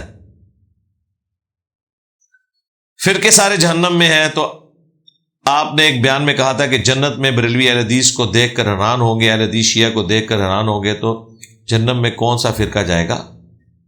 جہنم میں جانے کا مطلب ہرگز یہ نہیں ہے کہ مسلمانوں کے فرقے ہمیشہ کے لیے جہنم میں جائیں گے. یہ جو آیا نا 72 فرقے جہنم میں جائیں گے, اس میں یہ الفاظ نہیں کہ ہمیشہ کے لیے جہنم میں جائیں گے. یعنی اپنے گناہوں کو بھگت کے اگر ان کے عقیدوں میں شرک کفر والا معاملہ نہ ہوا تو اللہ تعالیٰ at the end of the day انہیں بخش دے. جہنم والی احادیث میں کہیں یہ نہیں لکھا ہوا کہ ہمیشہ کے لیے جہنم میں جائیں گے. یہ صرف ان فرقوں کی نشانی ہے جو اہل بدعت ہیں, ورنہ at the end of the day جس کے دل میں رائی کے دانے کے برابر بھی ایمان ہے, بخاری مسلم میں ہے کہ اس کے حق میں اللہ تعالیٰ میری شفاعت قبول کر لے گا. خوارج کے بارے میں آیا سنن ابن ماجہ میں کہ جہنم کے کتے ہیں, لیکن المصنف ابن ابی شیبہ کے اندر موجود ہے کہ مولا علی علیہ السلام سے خوارج کے بارے میں جب پوچھا گیا کہ کیا یہ کافر ہیں, انہوں نے کہا کافر نہیں ہے, کفر ہی سے تو بھاگے ہیں, انہیں تو یہ خطرہ ہوا کہ میں کافر ہو گیا تو مجھے چھوڑ گئے. اس کا مطلب ہے کفر سے نفرت کرتے ہیں. پوچھا کہ منافق ہے, ان کا منافق ہوتے تو بڑی چھوٹی نمازیں پڑھتے, قرآن میں تو ہے کہ منافق تو بڑی مختصر نماز پڑھتے ہیں, تو بڑی لمبی نمازیں پڑھتے ہیں. کافر بھی نہیں منافق بھی نہیں, قرآن میں بس تیسری چیز بچی ہے پھر مسلم. پوچھا کہ پھر کیا ہے, فرمایا یہ ایک قوم ہے جس نے ہم سے بغاوت کی ہے, یعنی ہم میں سے ہی ہے لیکن انہوں نے پولیٹیکلی ہم سے بغاوت کی ہے. مولا علی نے حدیثوں کے باوجود جن میں خوارج کو جہنم کے کتے کہا گیا تھا, خوارج کو کافر نہیں کہا, کیونکہ ان کے دلوں میں بھی کسی نہ کسی درجے میں ایمان موجود تھا. 100% تو آپ نہیں کہہ سکتے. اہل قبلہ تھے, اہل کلمہ تھے, ختم نبوت کو مانتے تھے, خلیفہ وقت کا انکار کیا، انہیں کافر کہا تو تعویل کی غلطی کی وجہ سے. یہ وہ والا کفر نہیں ہے، اسے کفر دون الکفر کہا جاتا ہے. اس کفر کی وجہ سے جو شخص خود کافر ہوتا ہے وہ والا کافر نہیں ہوتا کہ ہمیشہ کے لیے وہ جہنم میں رہے گا. یہ کفر ذرا ڈیفرنٹ کفر ہے، اسے عام کفر آپ شمار نہ کریں. جب مجھ سے کوئی میرا فرقہ پوچھتا ہے تو میں مسلمان بتاتا ہوں تو کہتے ہیں تمہارا کوئی فرقہ نہیں ہے، تم جاہل ہو. انہیں کہیں تو پھر اس کا تو مطلب یہ ہے کہ آپ مسلمان نام سے چڑھتے ہیں اور مسلم کہلوانے کو جاہل ہونا تصور کرتے ہیں. تو یہ گالی تو آپ حضرت ابراہیم علیہ السلام کو دے رہے ہیں اور سب سے بڑھ کر رسول اللہ کو دے رہے ہیں، نعوذ باللہ. کیونکہ ابراہیم علیہ السلام نے ہمارا نام مسلم رکھا تھا. هو سماکم المسلمین من قبل وفی ھذا ملت ابیکم ابراہیم هو سماکم المسلمین من قبل وفی ھذا. پیروی کرو اپنے باپ ابراہیم کی ملت کی کہ جس نے تمہارا نام مسلم رکھا، اور اللہ تعالیٰ نے بھی اس کتاب میں تمہارا نام مسلم رکھا ہے. پھر نبی علیہ السلام کے لیے وَأَنَا أَوَّلُ الْمُسْلِمِينَ، آپ نے کہنا سب سے پہلے میں مسلم ہوتا ہوں، سر تسلیم خم کرتا ہوں. تو مسلم ہونے کی اصل تو قرآن و سنت میں موجود ہے. آپ نے یہ مسئلہ کہاں سے نکال لیا کہ جو خالی مسلم کہلوائے وہ جاہل ہوگا؟ جاہل تو وہ لوگ ہیں جنہوں نے انڈیا کے شہروں کے نام کے اوپر فرقے بنا لیے ہیں. کیا مولا علی کے بیٹوں میں کسی بیٹے کا نام خلفائے ثلاثہ کے نام میں شامل ہے؟ جی، یہ جو مختار نامہ انہوں نے فلم بنائی ہے مختار سقفی پہ، اس میں ایک بیٹے کا ذکر کیا ہے انہوں نے، عثمان بن علی کے قتل کے بدلے میں اس بندے کو قتل کیا گیا جو یزید کی فوج میں تھا. تو موجود ہے، شیعہ بھی مانتے ہیں. مجدد کا کیا مطلب ہے؟ مجدد کی کیا نشانی ہے؟ مجدد کی نشانی یہ کہ آپ کے فرقے میں سب زیادہ جو بندے گھیر کے اپنے ساتھ لگا لے وہ مجدد ہوتا ہے. ابو داؤد میں حدیث ہے کہ اللہ تعالیٰ میری امت میں ہر 100 سال میں صدی کے کنارے پہ ایک ایسا شخص بھیجے گا جو دین کی تجدید کرے گا. یہ حدیث حاکم میں بھی موجود ہے. پہلے مجدد کے اوپر تو امت متفق ہے کہ عمر بن عبد العزیز ہیں، کیونکہ 99 ہجری میں وہ خلیفہ بنے ہیں اور 101 ہجری میں ان کی شہادت ہوئی ہے. ان کو زہر دے دیا تھا بنو امیہ نے صرف 38 سال کی عمر میں، 38 سال کی عمر میں. دوسری صدی میں بھی جو غالب رائے ہے امام شافعی کے بارے میں، وہ بھی 204 ہجری میں فوت ہوئے. اس کے بعد پھر اختلاف شروع ہو جاتا ہے. آخری مجدد جو ہیں وہ امام محمد بن عبداللہ المہدی ہوں گے، جنہیں ہم امام مہدی کہتے ہیں. باقی بیچ میں تو فرقہ واریت کی وجہ سے ہر فرقہ اپنے فرقے کے بڑے کو مجدد مانتا ہے. مثلا بریلوی کہتے ہیں کہ یہ جو پچھلی 14ویں صدی گزری ہے اس میں احمد بریلوی صاحب مجدد تھے، کیونکہ وہ 1340 ہجری میں فوت ہوئے ہیں. آج چل رہا ہے 1446 ہجری. ہم پوچھتے ہیں اس صدی کا مجدد کون ہے؟ کوئی کہتا ہے جی ڈاکٹر طاہر القادری صاحب ہے، کوئی کہتا ہے جی باپا جانی ہے امیر اہل سنت، جو اسکول سے بھی نہیں پڑھے ہوئے، پرائمری کی ڈگری بھی نہیں ان کے پاس، میٹرک کی بھی ڈگری نہیں ہے، اور مدرسے کا تو انہوں نے کہا میں نے کبھی منہ نہیں دیکھا. ان کے بارے میں کہتے ہیں وہ مجدد ہے. تو ہر ایک فرقے نے اپنا اپنا مجدد بنایا ہوا ہے. میرے نزدیک تو اس صدی کا اگر کوئی مجدد ہے تو مولانا مودودی ہے رحمہ اللہ تعالی، اور وہ صدی کے کنارے پہ ہی آلموسٹ فوت ہوئے ہیں. 13ویں صدی اینڈ ہو رہی تھی اور 14ویں سٹارٹ ہو رہی تھی، اس وقت وہ دنیا سے گئے اور وہ صدی کے کنارے پہ آئے ہیں، اور ان کا کام بھی تجدیدی نظر آتا ہے. ایک وقت میں ایک سے زیادہ مجدد بھی ہو سکتے ہیں. حدیث کی فیلڈ میں شیخ ناصر الدین البانی، ان کو بھی آپ کہہ سکتے ہیں کہ وہ مجدد تھے. اگر کوئی لڑکا قادیانیت سے اسلام قبول کر چکا ہو تو کیا وہ اپنے ماں باپ کا جنازہ پڑھ سکتا ہے؟ کیا ان کے لیے دعائے خیر کر سکتا ہے؟ کیا وراثت میں حصہ لے سکتا ہے؟ جی، وراثت میں تو حصہ نہیں ملے گا. بخاری مسلم میں حدیث ہے کہ مسلمان کافر کا وارث نہیں ہو سکتا اور کافر مسلمان کا وارث نہیں ہو سکتا. اگر ماں باپ کفر کی حالت میں گئے ہیں جس طرح کہ آپ بتا رہے ہیں تو ان کے لیے دعائے مغفرت نہیں ہو سکتی۔ سورہ توبہ میں واضح موجود ہے، کسی نبی کے لیے یا اہل ایمان میں سے کسی کے لیے یہ شایع نہیں کہ اس کا کوئی قریبی رشتہ دار بھی کفر کی حالت میں مرے اور وہ ان کے لیے دعائے مغفرت کرے۔ یہ عموماً ہمارے واٹس ایپ میسیجز میں بھی، کوئی کھلاڑی فوت ہو گیا ہے وہ نان مسلم تھا، کوئی ایکٹر فوت ہو گیا ہے وہ نان مسلم تھا، تو ریسٹ ان پیس RIP لکھ دیتے ہیں۔ اس کی اسلام میں کوئی اجازت نہیں ہے۔ زندگی میں آپ کافر کو دعا دے سکتے ہیں، حافظہ اللہ کہہ لیں، رحمہ اللہ کہہ لیں، زندہ بندے کو ہدایت کے لیے دعا کریں۔ ونس اگر نان مسلم مر گیا پھر آپ اس کے لیے دعائے مغفرت نہیں کر سکتے۔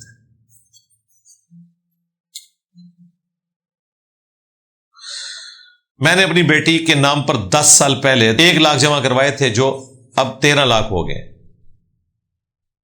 بینک لکھنے کی ضرورت نہیں، کیا یہ رقم جائز ہے؟ دیکھیں جی، جو آپ نے بینک کا ذکر کیا ہے وہ تو سودی بینکاری کر رہا ہے۔ اب اس میں اصل رقم تو آپ رکھ سکتے ہیں اپنے پاس، جو 1 لاکھ جمع کروایا تھا۔ بقیہ کی جو رقم والا معاملہ ہے، تو اگر آپ ضرورت مند ہیں، خود اس طرح کے ضرورت مند نہیں کہ وہ تو ہر بندہ ہی ضرورت مند ہے پیسے کے اعتبار، یعنی مفلسی والا ایشو ہے، پھر تو آپ اسے استعمال کر لیں، ادروائز کسی غریب آدمی کو وہ آپ دے دیں بغیر ثواب کی نیت کے، کیونکہ حرام مال کے اوپر آپ ثواب کی نیت نہیں کر سکتے۔ کیا رفع الیدین فرض ہے؟ سنت ہے جی۔ اگر سنت ہے تو آپ اس پہ اتنا زور کیوں دیتے ہیں؟ کیوں آپ کو سنت سے نفرت ہے؟ آپ مسلمان ہیں یا کافر ہیں؟ کل تک تو مسواک پہ بھی زور تھا، پگڑی پہ بھی زور تھا، ٹھیک ہے جی، پیلی چپل کے اوپر بھی زور تھا، رفع الیدین سے اتنی چڑ کیوں ہے؟ بس یہ آپ جیسے لوگ ہیں جن کے بارے میں حدیث ہے جامعہ ترمذی میں کہ 6 لوگوں پر اللہ کی لعنت ہے، ان میں سے ایک وہ ہے جو سنت کو چھوڑتا ہے، یعنی نفرت کی حد تک۔ یہ بھائی، یہ وہ سنت ہے جس کو آپ چھوڑ نہیں سکتے۔ یہ سنت سادی سنت نہیں ہے، یہ طریقہ ہے۔ مثلا فجر کے 2 فرض پڑھنا یہ سنت ہے، لیکن اپنی انٹینسٹی میں یہ فرض ہے۔ سنت اس لیے کہ نبی الاسلام نے پڑھے ہیں۔ اب نبی الاسلام نے جس طریقے سے پڑھے ہیں اس طریقے سے نہیں پڑھیں گے تو فرض بھی ادا نہیں ہوں گے۔ طریقے کے معنی میں سنت، اس پہ میری ایک تفصیلی ویڈیو ہے، سنت چھوڑنے والے پر لعنت۔ اس میں میں نے سنت کی 3 فارمز بتائی ہیں۔ یہاں سنت طریقے کے معنوں میں آیا۔ صحیح بخاری کے اندر حدیث موجود ہے، حضرت حذیفہ بن یمان رضی اللہ تعالیٰ عنہ نے ایک شخص کو دیکھا کہ وہ نماز پڑھ رہا ہے اور بڑی تیزی سے پڑھ رہا ہے، رکوع اور سجود صحیح نہیں کر رہا۔ تو نماز کے بعد انہوں نے کہا کہ اگر تو اسی طریقے سے نماز پڑھتا ہوا دنیا سے چلا گیا نا تو تو اس طریقے پہ نہیں مرے گا جو اللہ نے اپنے پیغمبر محمد صلی اللہ علیہ وآلہ وسلم کو دیا ہے، یعنی تو محمد صلی اللہ علیہ وآلہ وسلم کی ملت اور سنت پہ نہیں مرے گا۔ نماز پڑھ رہے ہیں اور وہ کہہ رہے ہیں آپ اس طریقے پہ نہیں مرو گے۔ بس ہم بھی آپ کو رفع الیدین چھوڑنے پہ یہی کہیں گے کہ آپ نماز پڑھتے ہوئے اس طریقے پہ نہیں مر رہے جو نبی الاسلام کو اللہ تعالیٰ نے دیا تھا، یہ کوئی اور ہی طریقہ ہے۔ اگر فرض نماز کی سنت چھوڑنا گناہ نہیں تو رفع الیدین نہ کرنا گناہ، اس لیے کہ رفع الیدین نماز میں سنت طریقے کے طور پر ہے، یہ وہ والا سنت والا معاملہ نہیں ہے۔ اسی سوال کے جواب میں تو میں نے ویڈیو ریکارڈ کروائی ہے، 12 سنت موقتہ جو آپ چھوڑ رہے ہیں نا، وہ آپ طریقہ نہیں چھوڑ رہے، ایک نفلی عبادت کو چھوڑ رہے ہیں۔ لیکن جو آپ فرض نماز پڑھ رہے ہیں اس کو آپ نے سنت طریقے پہ پڑھنا ہے۔ یہاں سنت اور معنوں میں آ رہا ہے، وہاں سنت اور معنوں میں آ رہا ہے، یہ ذہن میں رکھیے گا۔ مسواک کرنا سنت ہے، کوئی چھوڑ دیتا ہے گناہگار نہیں ہوگا۔ کلی کرنا سنت ہے، چھوڑ دیتا ہے گناہگار نہیں ہوگا۔ ظہر کے 4 فرض پڑھنا سنت ہے، چھوڑ دیتا ہے حرام کا مرتکب ہے، کیونکہ وہ سادی سنت نہیں ہے، اپنی انٹینسٹی میں فرض ہے۔ جب اپنی انٹینسٹی میں فرض ہے تو اسے اسی طریقے پہ پڑھنا ہے جو نبی الاسلام نے طریقے کے طور پر سکھایا۔ اس کے لیے وہ تفصیلی ویڈیو دیکھیں، سنت چھوڑنے والے پر لعنت۔ یہ نبی الاسلام نے جو لعنت فرمائی ہے وہ اسی لیے فرمائی ہے کہ وہ والی سنت جو رسول اللہ کا طریقہ ہے وہ آپ نے چھوڑ دیا. آگے لکھا ہے انہوں نے, جواب دیں گے تو بہت خوشی ہوگی, میں نے تو بہت پہلے طبیعت صاف کی ہوئی ہے. وہ ویڈیو لاکھوں لوگوں نے دیکھی ہے, سنت چھوڑنے والے پر لعنت. یہ بہت پرانا اعتراض ہے. میں اکثر اپنے اسٹوڈنٹ سے کہتا ہوں کہ جو فتنے انہوں نے بعد میں اٹھانے تھے نا, میں نے پہلے ہی ان فتنوں کا تدارک کر لیا ہے مختصر وقت میں. اس کے پیچھے ٹیکنیکل ریزن یہ ہے کہ ہمارے اوپر ہزاروں نہیں لاکھوں کیمرے فٹ ہیں, ہمارے اسٹوڈنٹس کے بھی اور مخالفین کے بھی. تو جو 1000 سال میں اعتراض ہونے تھے نا, وہ 1 سال میں میرے اوپر ہو جاتے ہیں, کیونکہ دنیا میں ہر بندہ نیکی کا کام یہ سمجھ رہا ہے کہ مرنے سے پہلے ایک کلپ انجینئر کے خلاف ضرور بنانا ہے. تو پوری امت اس وقت ایک بندے کی آخرت کی فکر میں, یعنی میری آخرت کی فکر میں. تو الحمدللہ اس طرح کے سارے اعتراضات سب سے پہلے میرے پاس پہنچ جاتے ہیں, میں انہیں ویڈیو میں ریکارڈ کروا دیتا ہوں. دیکھیں آپ کی پرچی تو آج آئی ہے نا یہ, اور میں اس کے اوپر ویڈیو آلموسٹ کوئی 5-6 سال پہلے ریکارڈ کروا چکا ہوں. سنت چھوڑنے والے پر لعنت, اس حدیث کو میں نے بریف کیا ہے, سنت کی 3 فارمز بتائی ہیں, اور اس وسوسے کا جواب دیا ہے کہ جو یہ اضافی نوافل سنتیں ہیں ان کو چھوڑنے والا گناہگار کیوں نہیں ہے, اور فرض کے اندر جو سنتیں ہیں انہیں جان بوجھ کے چھوڑنے والا گناہگار کیوں ہے, کیونکہ وہ سنت طریقے کے طور پر آ رہی ہوتی ہے. ان چیزوں کے فرق کو سمجھنے کی ضرورت ہے. اگر کوئی شخص دین کا عالم بننا چاہتا ہو اور دین کی راہ میں کام کرنا چاہتا ہو تو اس کے لیے سٹیپ بائی سٹیپ کیا کرے؟ سٹیپ بائی سٹیپ چپ کر کے دنیاوی تعلیم حاصل کرے, اس کے بعد ہماری ویڈیوز دیکھے, قرآن کی تفسیر خود پڑھے اپنی نیٹو لینگویج میں, اور ساتھ شوقیہ طور پر عربی بھی سیکھنا شروع کر دے. لیکن یہ کہنا کہ میں پہلے عربی سیکھوں گا یا کسی مدرسے میں پڑھوں گا اس کے بعد علم دین حاصل کروں گا, تو مدرسے میں تو علم دین نہیں, فرقوں کا علم دین سکھایا جاتا ہے. پلس جب مدرسے میں آپ جائیں گے تو وہ آپ کے 3-4 سال صرف فارسی اور عربی لنگوسٹک سکھانے میں صرف کر دیں گے, اس میں سے نکالیں گے بھی کچھ بھی نہیں. دور حدیث اینڈ پہ کروائیں گے اور باقی ساری فقہی بحثیں آپ کو سکھائیں گے. اس لیے آپ دیکھیں کتنے بڑے بڑے علماء ہیں, جب ہمارے پاس آتے ہیں نا, ہماری ویڈیوز دیکھتے ہیں تو وہ کہتے ہیں ہم تو ڈگری کر کے فارغ ہوئے تھے, ہمیں تو ان چیزوں کا پتہ ہی نہیں تھا, کیونکہ سلیکٹو اسٹڈی کروائی گئی تھی. اس کے لیے تفہیم القرآن, قرآن کی تفسیر آپ ضرور پڑھیں, بخاری مسلم ترجمے سے پڑھیں, مشکات المصابیح پڑھیں. اس کے لیے آپ میری ایک ویڈیو دیکھیں, انٹروڈکشن آف مشکات, اس میں نے اسی چیز کو ڈسکس کیا ہے. ہم مولا علی علیہ السلام سے محبت کا دعویٰ کرتے ہیں لیکن ان کے ساتھیوں سے حدیث نہیں لیتے, جیسا کہ مالک اشتر اور باقی لوگ. پھر میں وہی بات کروں گا, ہم لے رہے ہیں مولا علی کی حدیثیں بھی لے رہے ہیں, ان کے بیٹوں کی بھی احادیث لے رہے ہیں. عقائد تو ہم نے لینے ہیں قرآن سے, رہی احادیث آپ وہ حدیثیں بھی لے آئیں. مور دین 80% احادیث سنی اور شیعہ کے ہاں ایک جیسی ہیں, جن میں کوئی اختلاف نہیں ہے. یہ نہیں ہے کہ سنیوں کے ہاں اگر رمضان کے روزوں کی کوئی فضیلت آئی ہے تو شیعہ کے ہاں اس کے خلاف کوئی بات آپ کو مل جائے گی. الفاظ کا فرق ہو سکتا ہے, وہ تو اہل سنت کی اپنی کتابوں میں بھی ہے. میجورٹی چیزیں بالکل ایک جیسی ہیں, اور جو بڑی خطرناک چیزیں وہ بھی دونوں جگہ موجود ہیں. اگر احمد بن حنبل کی کتاب میں فضائل صحابہ میں موجود ہے نا کہ مولا علی نے کہا میری وجہ سے 2 فرقے جہنم میں جائیں گے اور 2 گمراہ ہوں گے, ایک میری محبت میں غلو کر کے ایک میری دشمنی میں, تو یہ سیم خوارج سے متعلق جو خطبہ ہے مولا علی کا نہج البلاغہ میں, اس میں بھی سیم الفاظ کے ساتھ موجود ہے. تو شیعہ وہاں سے نہیں بھاگ سکتے, سنی یہاں سے نہیں بھاگ سکتے. سنی آدھی حدیث نہیں لے سکتے کہ محبت میں غلو کرنے والے جو ہیں وہ شیعہ رافضی ہیں, اور نہ وہاں شیعہ آدھی حدیث لے سکتے ہیں کہ دشمنی میں غلو کرنے والے سنی ناصبی ہیں. دونوں جگہ جو ہے نا وہ دونوں باتیں موجود ہیں. تو میجورٹی چیزیں کامن ہی ہیں. عقیدہ قرآن سے لے, مسائل آپ نے جس بھی حدیث کی کتاب سے لینے ہیں وہ آپ کی اپنی مرضی. اعمال میں سب سے بڑا اختلاف جو ہے وہ نماز کے طریقے کا نا, تو شیعہ کے ہاں بھی رفع الیدین سے ہے, اہل سنت کے ہاں بھی رفع الیدین سے ہے. ہاتھ چھوڑنے کا مسئلہ ہے, اہل سنت کے ہاں بھی موجود ہے, ہاتھ چھوڑ کے بھی نماز پڑھ سکتے ہیں, ہاتھ باندھ کے بھی. گھر کے بزرگوں کو دین کی طرف کیسے لایا جائے, ان کے دلوں سے فرقوں کی دکان کیسے بند کی جائے؟ بہت مشکل کام ہے جی. فرقہ بازوں کو سمجھانے کا طریقہ، یہ میری ویڈیو دیکھیں، اس میں بھی میں نے بتایا کہ آپ نے بزرگوں کو کبھی یہ نہیں کہنا کہ آپ فلاں جگہ غلط ہیں، فلاں جگہ غلط ہیں. بزرگ تو ایسی چیز ہے کہ بیٹا پیغمبر ہو نا، بزرگ پیغمبر کی بھی بات ماننے کے لیے تیار نہیں ہوتا، تا وقت ہے کہ وہ ابا بھی خود پیغمبر ہو، وہ ایک الگ بات. حضرت ابراہیم کے ابا نے کیا کیا، یہ ایک الگ سے بات ہے. کوئی کہتے ہیں چچا تھا، کوئی کہتے ہیں والد ہے. میں کہتا ہوں جو چچا بھی ہو، انہوں نے ان کو ابا ہی کہا ہے، یعنی چچا کی حیثیت سے بھی، وہ باپ کی حیثیت سے ہی انہوں نے حضرت ابراہیم کو پالا تھا. تو کس لیول پہ اترا ہے.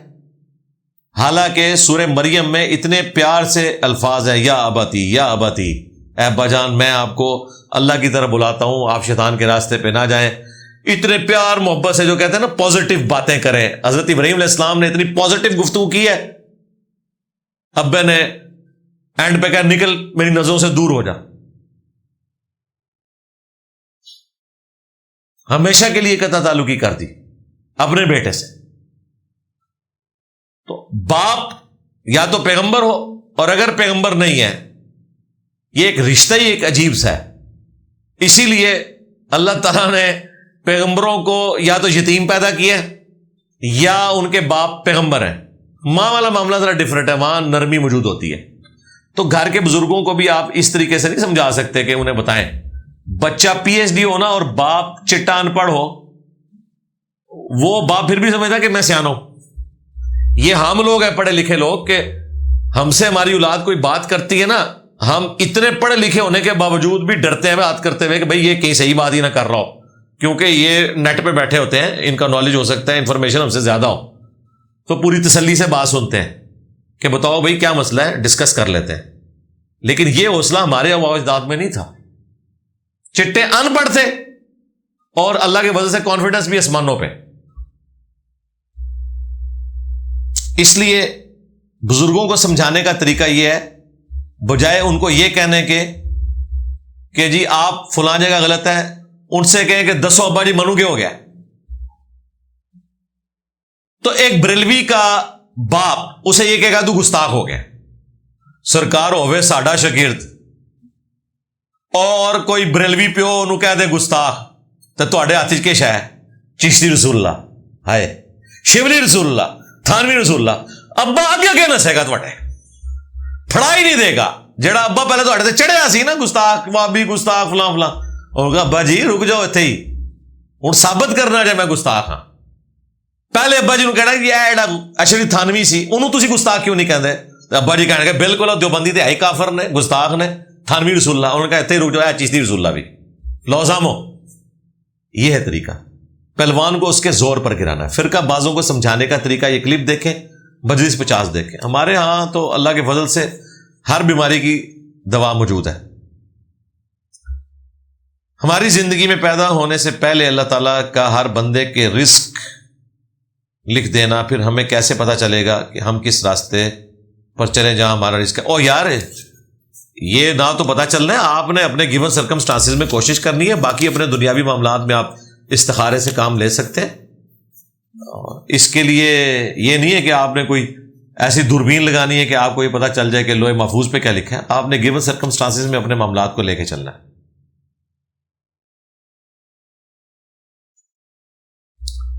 گلی میں یا میدان میں بیٹھ جانے سے کیا کپڑے خراب یا ناپاک ہو جاتے ہیں؟ نہیں ہوتے جی، جب تک کہ وہاں پہ ناپاکی نہ ہو. مٹی تو پاک ہے. مٹی کا پاک ہونا اس کا یقین کرنا ضروری نہیں ہے، ناپاک ہونے کا یقین کرنا ضروری ہے. اور ناپاک ہونے کا یقین کرنے کے لیے آپ کو ثابت کرنا پڑے گا کہ یہاں پہ کوئی گندگی پڑی ہوئی ہے، کسی زمانے میں تھی، آپ کو نہیں پتا تھا، تو وہ پاک ہے آپ کے لیے، چاہے وہ تھی بھی پاک ہے. اور یہ ایگریڈ اپون مسئلہ ہے، اسی لیے شریعت نے اسے اوپن چھوڑا ہے. باقی یہ سڑکوں پہ چلتے ہوئے جو کیچڑ لگ جاتی ہے، جب تک آپ کو کنفرم نہ ہو کہ اس سڑک پہ یہ والی جو کیچڑ ہے یہ گٹر سے اگلی ہوئی ہے، ایگزیکٹلی آپ کو پتا ہو، اس وقت تک وہ کیچڑ بھی پاک ہے. ظاہر ہے پاک مٹی گیلی ہو کے آپ کے جسم کو لگ جائے تو پاک ہی رہے گی. بخاری مسلم میں نہیں آتا نبی علیہ السلام فجر کی نماز پڑھا کے فارغ ہوئے تو آپ کے ماتھے پر کیچڑ لگی ہوئی تھی، کیونکہ نبی علیہ السلام زمین پہ نماز پڑھتے تھے اور وہ مٹی کی وہ پیوڈ کی ہوئی فرش ہوتی تھی مسجد نبوی کی، تو رات کو بارش کی وجہ سے وہ ٹپک پڑی اور وہ کیچڑ کا نشان لگا۔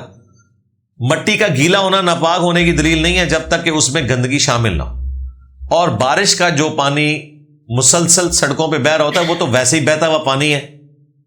اگر سڑک کے اوپر کہیں گوبر وغیرہ بھی ہے اور وہ پانی میں اس طریقے سے بہہ گیا تو وہ اوورال پانی سارا ناپاک نہیں ہوگا، وہ میجورٹی پورشن میں دہ در دہ پانی ہے، اس کی وجہ سے کوئی فرق نہیں پڑتا، وہ پاک ہی رہے گا۔ کاروبار میں اگر کوئی نامحرم آ جائے تو کیا حکم ہے؟ نظریں جھکا کر اپنا کاروبار کرے، حکم کیا ہے؟ آگے تو نہیں چلنا آپ نے، بس جو کاروبار ہے وہ کرے۔ نوحے اور مرثیے سن سکتے ہیں، زیادہ تر تو شرکیاں ہیں، استمداد کی گئی ہے، جھوٹ پہ مبنی ہے، بچنے میں عافیت ہے۔ برے خیالات اور وسوسوں سے کیسے بچا جائے؟ اگر کام کرتے وقت نماز رہ جائے تو پھر کام کرتے وقت تو نماز نہیں رہنی چاہیے جی۔ اس طرح نماز رہ جائے کہ قضا ہو گئی ہے وہ تو پھر آپ گناہ گار ہوں گے۔ ہاں کبھی جماعت سے رہ گئے کبھی کبھار تو ٹھیک ہے، آپ پڑھ لیں، وقت کے اندر نماز تو پڑھنی ہے۔ برے خیالات سے بچنے کے لیے ضروری ہے کہ آپ نے برے خیال اپنے دماغ میں نہیں لانے، جو آ رہے ہیں ان کی طرف توجہ نہیں دینی، خود بخود کچھ عرصے بعد آنے بند ہو جائیں گے۔ جب آپ خیالات کی پیروی کرتے ہیں وہ پھر ایڈ ہوتے جاتے ہیں۔ باقی اعوذ باللہ من الشیطان الرجیم پڑھے، لا حول ولا قوت الا باللہ پڑھے۔ ہاتھوں پر اور پاؤں وغیرہ میں یا بازو پر تعویذ باندھنے کی کیا شرعی حیثیت ہے؟ کوئی نہیں جی، تعویذ آخری 3 صورتیں ہیں وہ بھی پڑھ کے اپنے جسم کے اوپر دم کرنا ہے، صبح شام 3 دفعہ، رات کو سونے سے پہلے 3 دفعہ۔ المعوذات 3 پناہ دینے والی صورتیں، اس پہ میرا کلپ بھی ہے، نبی علیہ السلام کے تعویذات۔ سر کے بال کس طرح کے کٹے ہوئے ہوں تو جائز ہے؟ ہر طرح کے بال جائز ہے، سوائے بخاری مسلم میں آیا نبی علیہ السلام نے قضا کرنے سے منع کیا ہے۔ قضا یہ ہے کہ سر کے بالوں میں سے کچھ بالکل شیو آف کروا دیے جائیں، جس طرح یہ کٹورا کٹ ہوتی ہے۔ ایک یہ کہ یہاں سے ہلکے رکھنا، اوپر سے زیادہ رکھنا، یہ جائز ہے۔ شیو آف کروا دینا یا اس طرح شیو کر کے بیچ میں لائنیں بنانا جس طرح فٹ بالرز نے بنائی ہوتی ہیں، اس کو کہا گیا قضا۔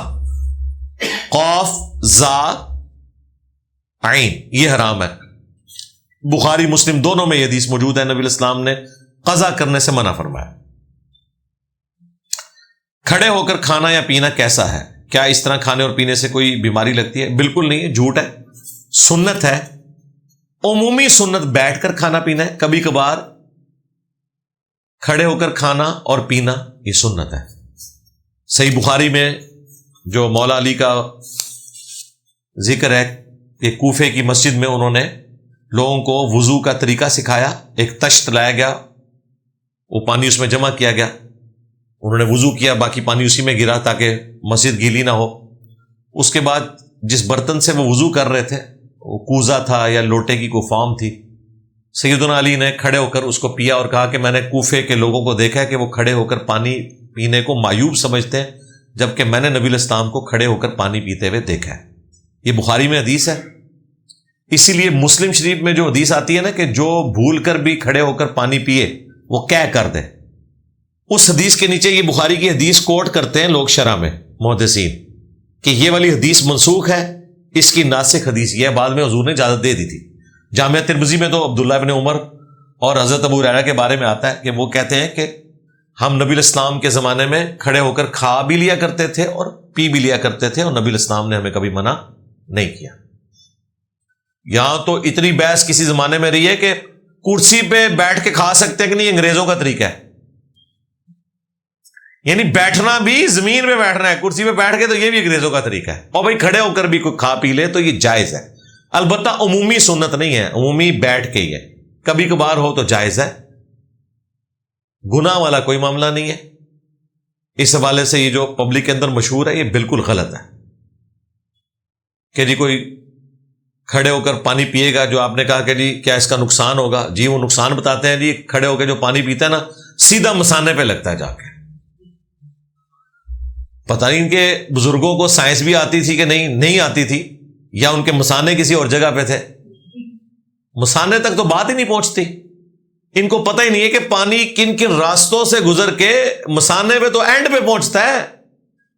اس پانی نے تو معدے میں جانا ہے، آنتوں میں جانا ہے، گردوں سے صفائی ہونی ہے، اور اینڈ پہ جا کے وہاں پہ پہنچنا ہے. جو یہ کہتے ہیں ڈائریکٹ جا کے مسانے پہ لگتا ہے، اس سے قطروں کی بیماری شروع ہو جاتی ہے. اور دوسری طرف آپ کو بتاتے ہیں کہ آپ نے روزے کی حالت میں زیادہ پھیل کے نہیں بیٹھنا. استنجا کرتے ہوئے پانی اوپر چڑھ گیا تو آپ کا روزہ ٹوٹ جائے گا. اور اس میں باقاعدہ ان کے بزرگوں نے لکھا ہے کہ معدے تک پہنچنے کا اندیشہ ہے. معدے تک پہنچنے کے لیے پانی کو کیا کچھ کرنا پڑے گا؟ آپ موٹر بھی لگائیں نا تب بھی معدے تک پانی پہنچا نہیں سکتے کہ کن کن راستوں سے گزر کے پہنچنا ہے. چونکہ ہمارے بزرگوں کو نہ سائنس آتی تھی، یہ لوگ دلوں کا حال جانتے تھے. اور حالت یہ ہے کہ جو جسم میں مختلف اعضاء ہیں ان کی لوکیشن بھی ان کو پتا تھی. دل کے اندر جان لیتے تھے، لیکن انہیں یہ نہیں پتا کہ دل کہاں پہ ہے اور معدہ کہاں پہ ہے، اور معدے کے بعد کہاں کہاں سے چیز گزرنی ہے. پہلے چھوٹی آنت آنی ہے، پھر بڑی آنت آنی ہے، اور پھر اس طریقے سے. یہ بھی ان کو نہیں پتا تھا. ہم گولڈا بیٹھے ہوئے تھے دربار کے اوپر، یہ میں بات کر رہا ہوں کوئی 1998-99 کی. تو وہاں پر بھی، اور داتا دربار المشہور علی اجمیری صاحب کے مزار پہ بھی نا آپ کو کئی لوگ بیٹھے ہوں گے، نظر آئیں گے. سفید پگڑیاں ہیں، کپڑے پہنے ہوئے ہیں، موٹی سی تسبیح رکھی ہے، یوں پھیرتے ہیں، اور وہ ان کا دل یہاں پہ نا ایسے ایسے ان کی یہ کرتا ہل رہا ہوتا ہے. اتنی انہوں نے پریکٹس کی ہوتی ہے، اور وہ لوگ کہہ رہے ہوتے ہیں ان کا قلب جاری ہوا ہے. ہم بھی یہ سمجھتے تھے. اللہ کے بندو، یہ تو بعد میں جب سائنس پڑھی تو ہمیں پتا چلا کہ دل تو کبھی بھی اس طریقے سے دھڑک ہی نہیں سکتا کہ آپ کی یہ قمیض ہلائے. اور اس کے لیے سائنس بھی ضروری نہیں ہے. آپ یہاں پہ ہاتھ رکھیں تو تھوڑی دیر بعد آپ کو فیل ہوگا کہ نیچے کوئی ہارڈ چیز ہے، وہ آپ کی پسلیاں ہیں. پسلیوں کے پیچھے دل ہوتا ہے. اب مجھے بتائیں دل کتنی بھی زور سے دھڑکے پسلیوں سے تو باہر نہیں آ سکتا. تو یہاں جو یہ کرتا ہل رہا ہوتا ہے وہ بیسیکلی یہ گوشت کا لوتھڑا ہوتا ہے اوپر والا. اس کی وہ پریکٹس کر کر کے وہ آپ یہ والا بھی لانا شروع کر دیں، یہ بھی ہلے گا. دل ادھر شفٹ کر لیں، اور دیکھیں انہوں نے سارا فراڈ مچایا ہوا ہے. جتنے قلب جاری کیے ہوئے ہیں ان سے پوچھے یار دل تو پسلیوں کے پیچھے ہوتا ہے، دل کبھی بھی یہاں دھڑک ہی نہیں سکتا. جو مرضی آپ کر لیں، یہ گوشت کا لوتھڑا ہے، اس کے پیچھے پسلی ہیں. اور اس دل تک پہنچنے کے لیے جب بائی پاس ہوتا ہے نا، گرائنڈر چلایا جاتا ہے. وہ یوٹیوب کے اوپر نا پوری اینیمیشن اوریجنل بھی آپریشن رکھے ہوئے ہیں. یہاں سے لے کے یہاں تک گرائنڈر چلتا ہے. وہ پسلیوں کو یوں کھولتے ہیں، پھر اندر سے وہ دل نکالتے ہیں، اسے وقتی طور پر مشین کے اوپر رکھتے ہیں بلڈ کے سسٹم کو، پھر وہ بائی پاس کرتے ہیں. اور آپ کے بزرگ روحانی آپریشن کرتے رہے، اور تھوڑے بزرگوں کو یہ بھی نہیں پتا کہ دل ہوتا کتنے ہے.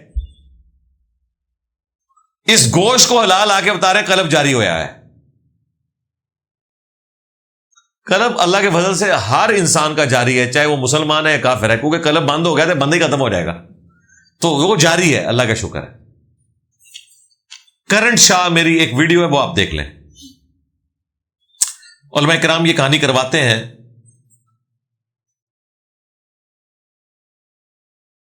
کہ بابے تے شاہی کوئی نہیں. یہ تو میں کہتا ہوں بھائی، کہانی نہیں ہے، اوریجنل بات ہے. تو صدیقین، صالحین اور شہداء پھر کون ہے؟ جی ہم نے بتایا ہوا ہے کون ہے. قرآن میں جب یہ ذکر ہوا تو قرآن کے نزول کے وقت جو صدیقین، شہداء، صالحین موجود تھے ان کے پیچھے تو قرآن کھڑا ہے، یعنی اہل البیت اور صحابہ کرام علیہم رضوان. ان کے بعد سکہ تابعین، قیامت تک یہ سلسلہ جاری ہے. لیکن ڈیفینیٹلی کون ہے جن کے پیچھے قرآن کھڑا ہے؟ اس کے بعد تو آپ نہیں مان رہے بھائی. احمد بریلوی صاحب کو اولیاء اللہ میں شمار کرتے ہیں بریلوی، لیکن دیوبندی تو کہتے ہیں یہ بدعتی ہے. اشرف تھانوی صاحب کو اولیاء اللہ میں شمار کرتے ہیں دیوبندی، اور بریلوی کہتے ہیں گستاخ رسول ہے. لو سامو، یہ کون ڈیفائن کرے گا؟ قیامت تک ایسے لوگ رہیں گے. ہمارا اس نے ظن ہے کہ امام بخاری، امام مسلم صدیقین میں شامل ہیں جنہوں نے اسلام کے لیے کنٹریبیوٹ کیا. اس سے اگر آپ یہ ثابت کرنا چاہیں گے کہ آپ کے بزرگ بابے جنہوں نے ختم نبوت کے اوپر ڈاکے مارے، جن کی کتابوں میں تعلیمات قرآن و سنت کے خلاف ہیں، ہم انہیں اولیاء اللہ تصور کر لیں؟ بالکل ایسا نہیں ہو سکتا۔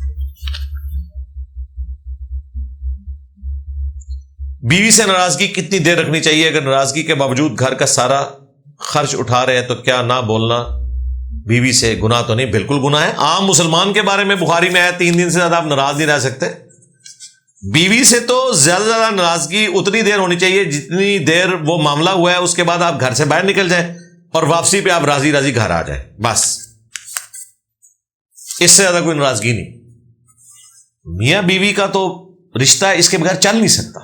بخاری مسلم میں حدیث ہے، سیدہ فاطمہ اور سیدنا علی کا جھگڑا ہوا تو حضرت علی گھر سے باہر نکل گئے۔ کسی بھی شریف آدمی کو یہی کرنا چاہیے کہ بیوی سے جھگڑا ہو تو بیوی کو باہر نہیں نکالنا، آپ خود نکل جائیں۔ بیوی کو تو باہر نکالنے کا مطلب یہ ہے کہ آپ اسے آن ہی نہیں کر رہے، خود باہر نکلنے کا مطلب یہ ہے کہ آپ اسے آن کر رہے ہیں کہ یہ وقتی اختلاف ہے۔ وہ تو نبی علیہ السلام اپنی بیویوں سے 1 مہینے کے لیے ناراض ہو گئے تھے، وہ ایک اسپیشل کیس تھا، اسے ایلا کہا جاتا ہے۔ پھر قرآن میں آیات نازل ہوئی، لیکن یہ نبی علیہ السلام نے اس کو لیگیسی کے طور پہ آگے ٹرانسفر نہیں کیا کہ آپ نے ایلا کرنا ہے۔ وہ ایک خاص کیس تھا اس اعتبار سے کہ نبی علیہ السلام ظاہر ہے امہات المومنین کا درجہ بھی اعلیٰ ہے، تو ان سے اللہ تعالیٰ یہ ایکسپیکٹ نہیں کر رہا تھا کہ وہ پیغمبر کے ساتھ اس طریقے سے بیہیو کریں کہ انہیں مجبور کریں کہ ان کا جیب خرچ بڑھایا جائے، جبکہ نبی علیہ السلام ایک فقر کی زندگی گزار رہے تھے۔ پھر سورۃ الاحزاب کی آیات نازل ہوئیں اور یہ مقدمہ اللہ نے قرآن میں بیان کر دیا کہ اے نبی اپنی بیویوں سے کہو کہ اگر تم دنیا اور دنیا کا ساز و سامان چاہتی ہو تو آؤ میں تمہیں مال دے کر رخصت کر دیتا ہوں، اور اگر اللہ اس کا رسول اور آخرت کا گھر چاہتی ہو پھر اسی طریقے سے نبی کے ساتھ فقر میں گزارا کرنا ہے۔ یہ تو قرآن میں آ گیا سورۃ الاحزاب میں، پارہ نمبر 21 کا اینڈ اسی پہ ہے۔ پھر جو بخاری مسلم میں آیا ہے وہ پوری تفصیل ہے کہ حضور 1 مہینے کے لیے ناراض ہوئے، پھر جب یہ آیات نازل ہوئی آپ نے ایک ایک بیوی کو کہا کہ بھئی اللہ نے مجھے اختیار دیا ہے کہ میں تمہیں مال غنیمت میں سے دوں۔ ظاہر ہے کہ مال غنیمت میں تو تصرف حضور کر سکتے تھے، 5واں حصہ اللہ تعالیٰ نے مقرر کر دیا آل البیت کے لیے، لیکن نبی اسلام اس میں سے بھی ضرورت سے زیادہ استعمال نہیں کرتے تھے، تو اس میں سے ایک ہی دفعہ تمہیں دے کے میں طلاق دے کے فارغ کر دیتا ہوں۔ اگر تم دنیا اور آخرت میں مومنین کی مائیں بن کر میری بیویوں کی حیثیت سے جنت میں بھی رہنا چاہتی ہو تو پھر اسی طریقے سے گزارا کرنا ہوگا۔ پھر حضور اس لیول پر آئے کہ آپ علیہ السلام نے اپنی بیویوں سے کہا کہ جاؤ اپنے ماں باپ سے مشورہ کر لو۔ انہوں نے کہا جی ہم نے کیا مشورہ کرنا ہے، ہم اللہ کے نبی کو تو نہیں چھوڑ سکتے۔ تو پھر یہ ایشو جا کے کل ہوا ہے اور پھر یہ رہا ہے۔ بخاری مسلم میں حدیث ہے کہ عائشہ کہتی ہے کہ حضور کی وفات تک پھر ہماری یہ حالت رہی ہے کہ بعض اوقات 1 مہینہ، بعض اوقات 2، بعض اوقات 3 چاند ہم دیکھتے تھے اور ہمارے گھر چولہا نہیں جلتا تھا۔ 2 کالی چیزوں پہ گزارا ہوتا تھا، پانی اور کھجوریں، وہ بھی کوئی ٹنوں ٹن کھجوریں نہیں، 2 کھجوریں صبح اور 2 شام، یہ ٹوٹل غذا، اور پانی کا 1 پیالہ۔ پانی بھی نہیں اویلیبل، پانی بھی دور سے بھرنا پڑتا تھا، میٹھا پانی۔ ہم جس پانی کو مذاق بنائے ہوئے ہیں نا سب کانٹیننٹ میں، یہ اس علاقے کا سب سے بڑا مسئلہ تھا۔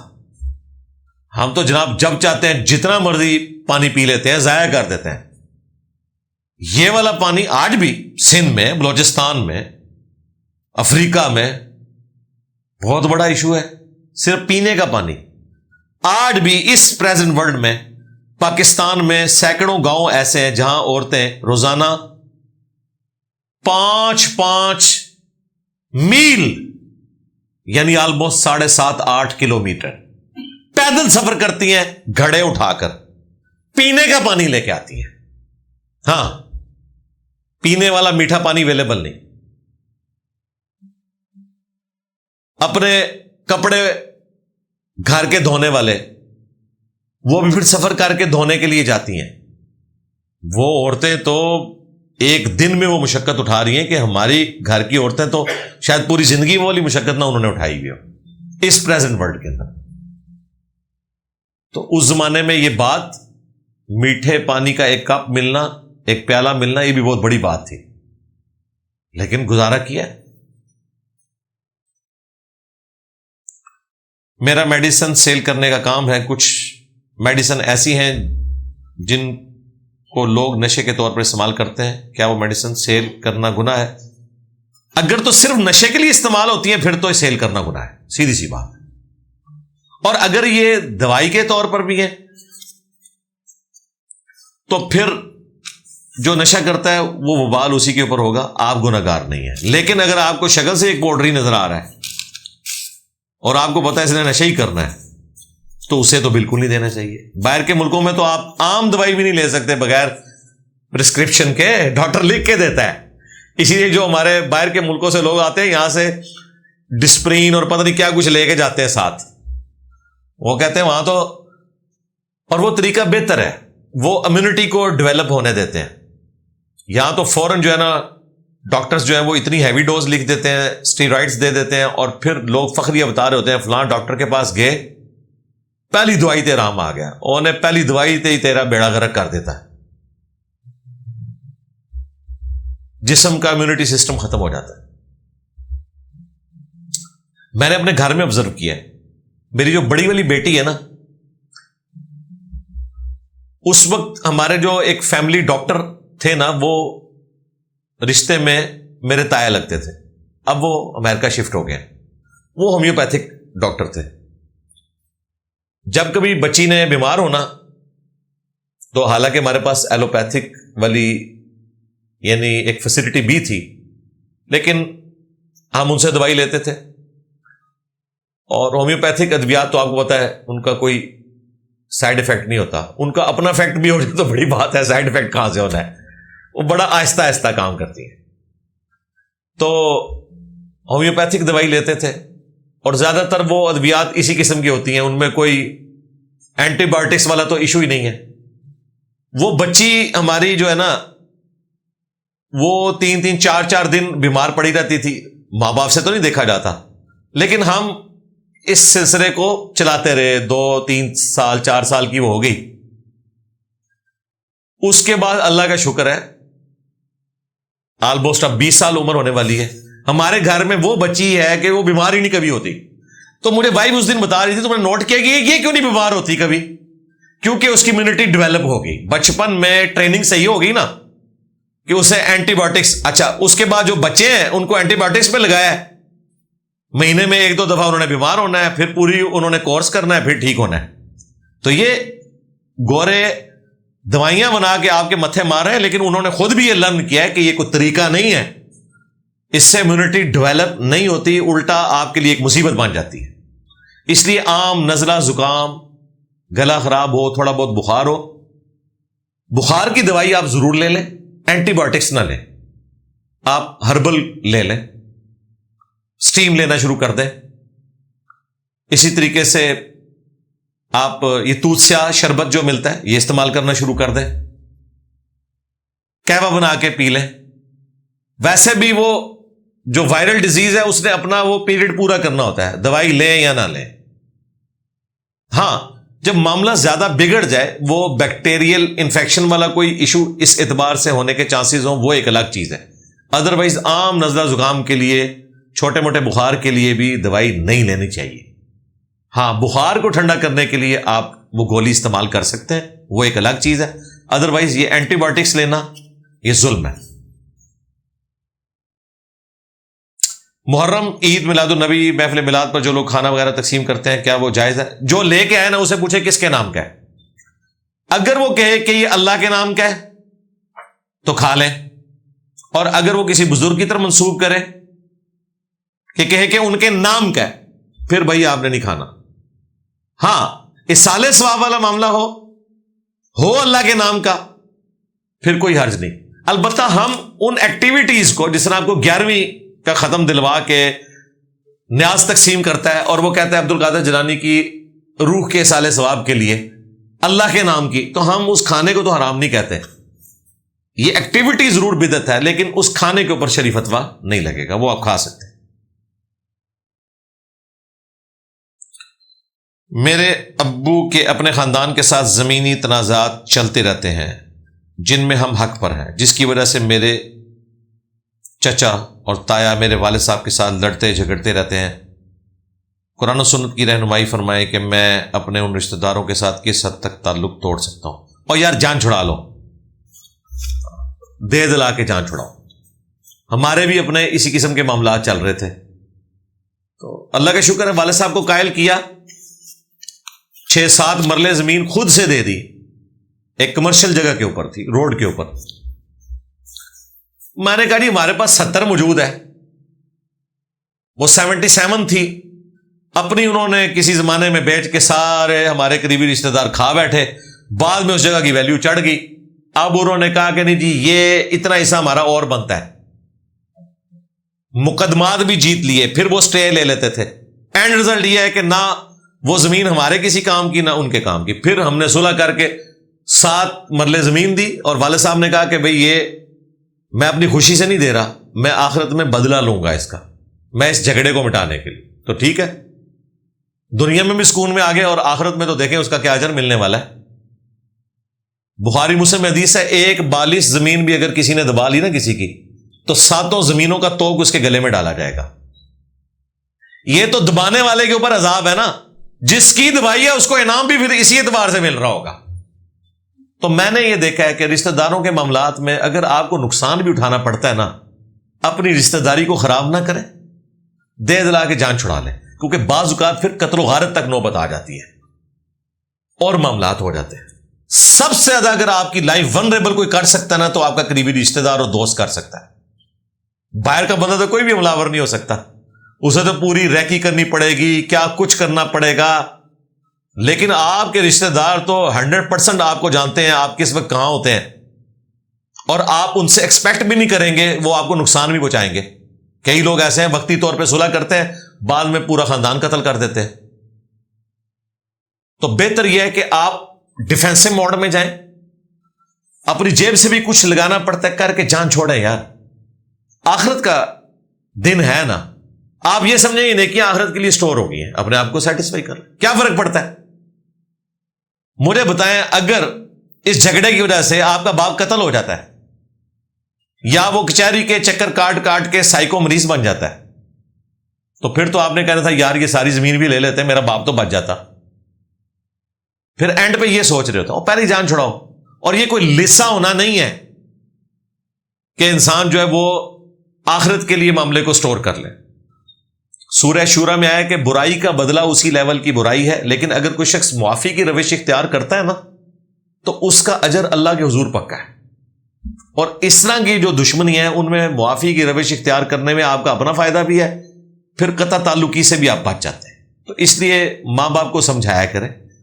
ہماری ایک زمین تھی, اس کا سودا ہو گیا, اور بیانہ بھی اس بندے نے پکڑا دیا, ہم بیچ رہے تھے,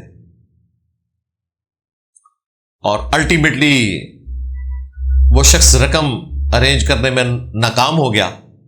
تو پاکستان میں تو یہی قانون چل رہا ہے کہ وہ بیانہ ضبط ہو جاتا ہے, حالانکہ شریعت میں تو یہ حرام ہے. آپ اس طرح کی فائنینشیل پینلٹی تو کسی کو نہیں ڈال سکتے.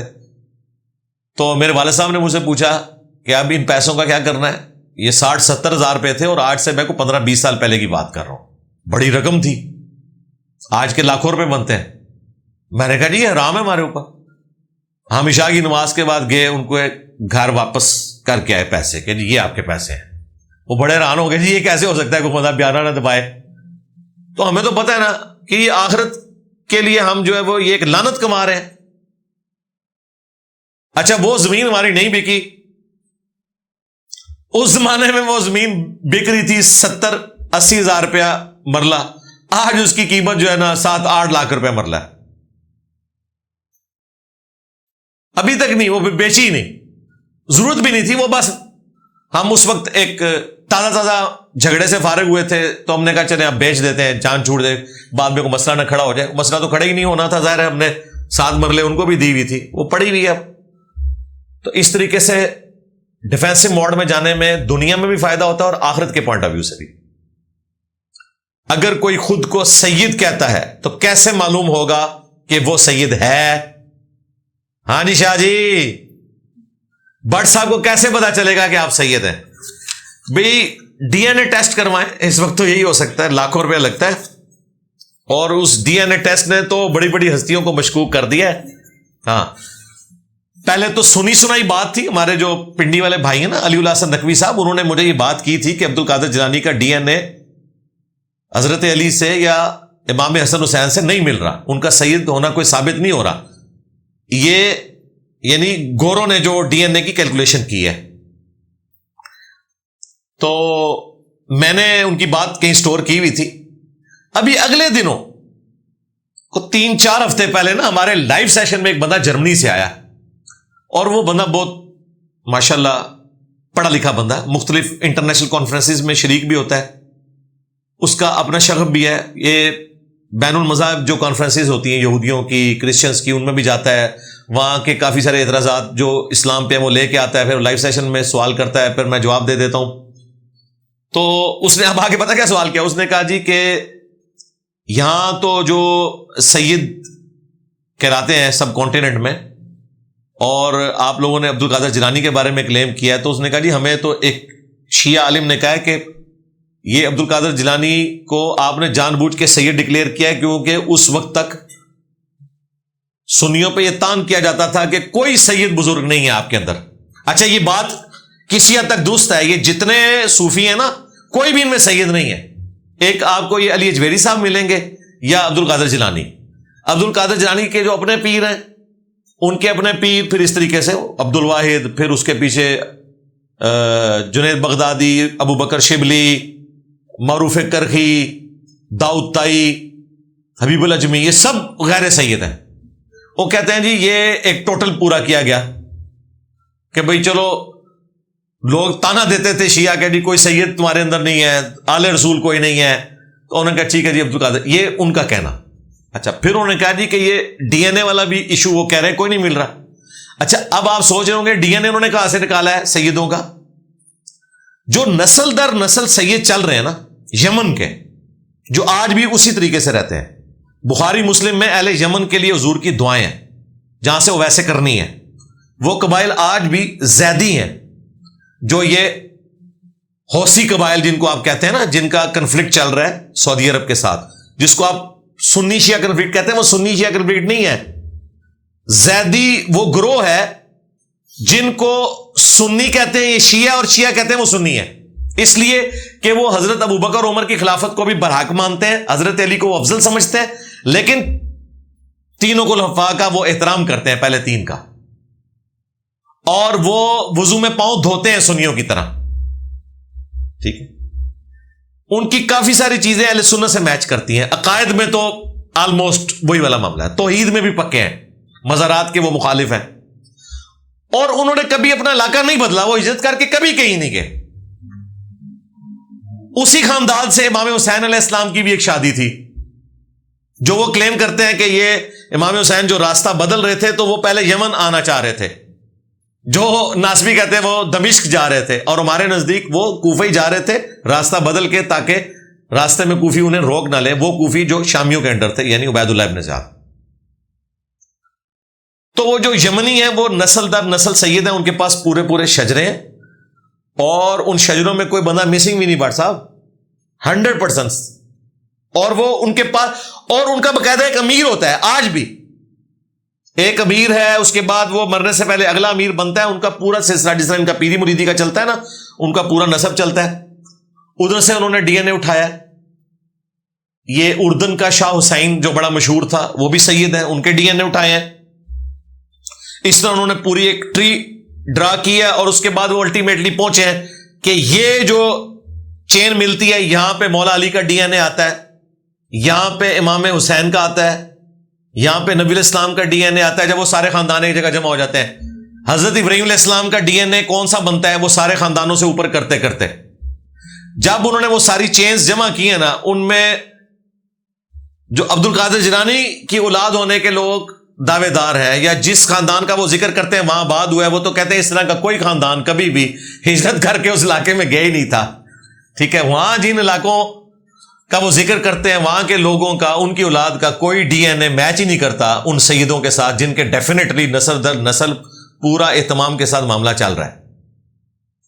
تو وہ پھر کلیم کرتے ہیں کہ جی یہ عبد القادر جیلانی جو ہے یہ سید نہیں ہے، یہ بعد میں ان کو سید بنایا گیا تاکہ شیعہ کے اوپر روب ڈالا جائے کہ ہمارے اندر بھی سید موجود ہے. واللہ عالم. یہ میں نے کوئی ورڈک نہیں دی ہے، ہو سکتا ہے یہ بات درست ہو سکتا ہے یہ بات غلط ہو، لیکن اگر آپ کے سامنے کوئی بندہ اپنے آپ کو سید کلیم کر رہا ہے، آپ کو کوئی رائٹ نہیں پہنچتا کہ آپ اس کا ڈی این اے جا کے چیک کروانا شروع کر دیں. ظاہر ہے یہ ایک کوشش ہے، ابھی ایوالو ہوگی. ویسے آپ کروا بھی نہیں سکتے، لاکھوں روپیہ لگتا ہے. ہاں، یہ ہزاروں کی بھی گیم نہیں، ملینز کی گیم ہے. کیونکہ وہ ٹیکنالوجی بڑے کم لوگوں کے پاس ہے تو وہ اپنا رقم لیتے ہیں. تو بہت جو ارب پتی لوگ ہیں نا، وہ چسکے کے لیے اپنا ڈی این اے چیک کرواتے ہیں. کئی لوگوں کے صحیح نہیں نکلے ہیں تو اس کے بعد ان کے لیے مسئلے بھی کھڑے ہو گئے ہیں. کئی لوگوں کے صحیح آئے ہیں تو وہ اب ناچتے پھر رہے ہیں کہ جی ہم تو ٹرو ابراہیمی ہیں، ہمارا ڈی این اے تو رسول اللہ کے ساتھ مل گیا، ہمارا ڈی این اے تو امام حسین کے ساتھ مل گیا. اس لیے یہ معاملہ جو ہے نا، اس اعتبار سے ابھی مزید ایوالو ہو رہا ہے. آپ کے سامنے کوئی کلیم کرے کہ میں سید ہوں، اس سے شجرہ مانگنے کی کوئی ضرورت نہیں ہے. شجرے یار ہمارے پاس بھی سارے موجود نہیں ہیں. میرے پاس تو خیر یعنی 8-10 نسلوں تک ہوگا، اس کے پیچھے کا شجرہ نہیں ہوگا. اتنا ریکارڈ پہلے رکھا جاتا تھا، اب نہیں ہے. ہاں، اب آندہ سے لے کے جس طرح اب یہ ریکارڈ رکھا جا رہا ہے، اگر انسانیت 1000 سال تک بھی چلتی ہے تو نادرا کے ریکارڈ میں آ جائے گا کہ 1000 سال پہلے فلاں ہمارا لکڑ دادا ہوتا تھا. کیونکہ اب یہ مینٹین کیا جا رہا ہے. یہ اب ہو رہا ہے. آپ کے جو بزرگ بابے ہیں ذرا ان کو پوچھیں نا، 80+ جو لوگ ہیں ان کو اپنا سن پیدائش بھی نہیں پتا ہوگا. اندازے سے شناختی کارڈ بنے ہوئے ہیں، تاریخیں تو چھوڑ دیں، سن بھی نہیں پتا. پہلے یہ ریکارڈ نہیں رکھے جاتے تھے.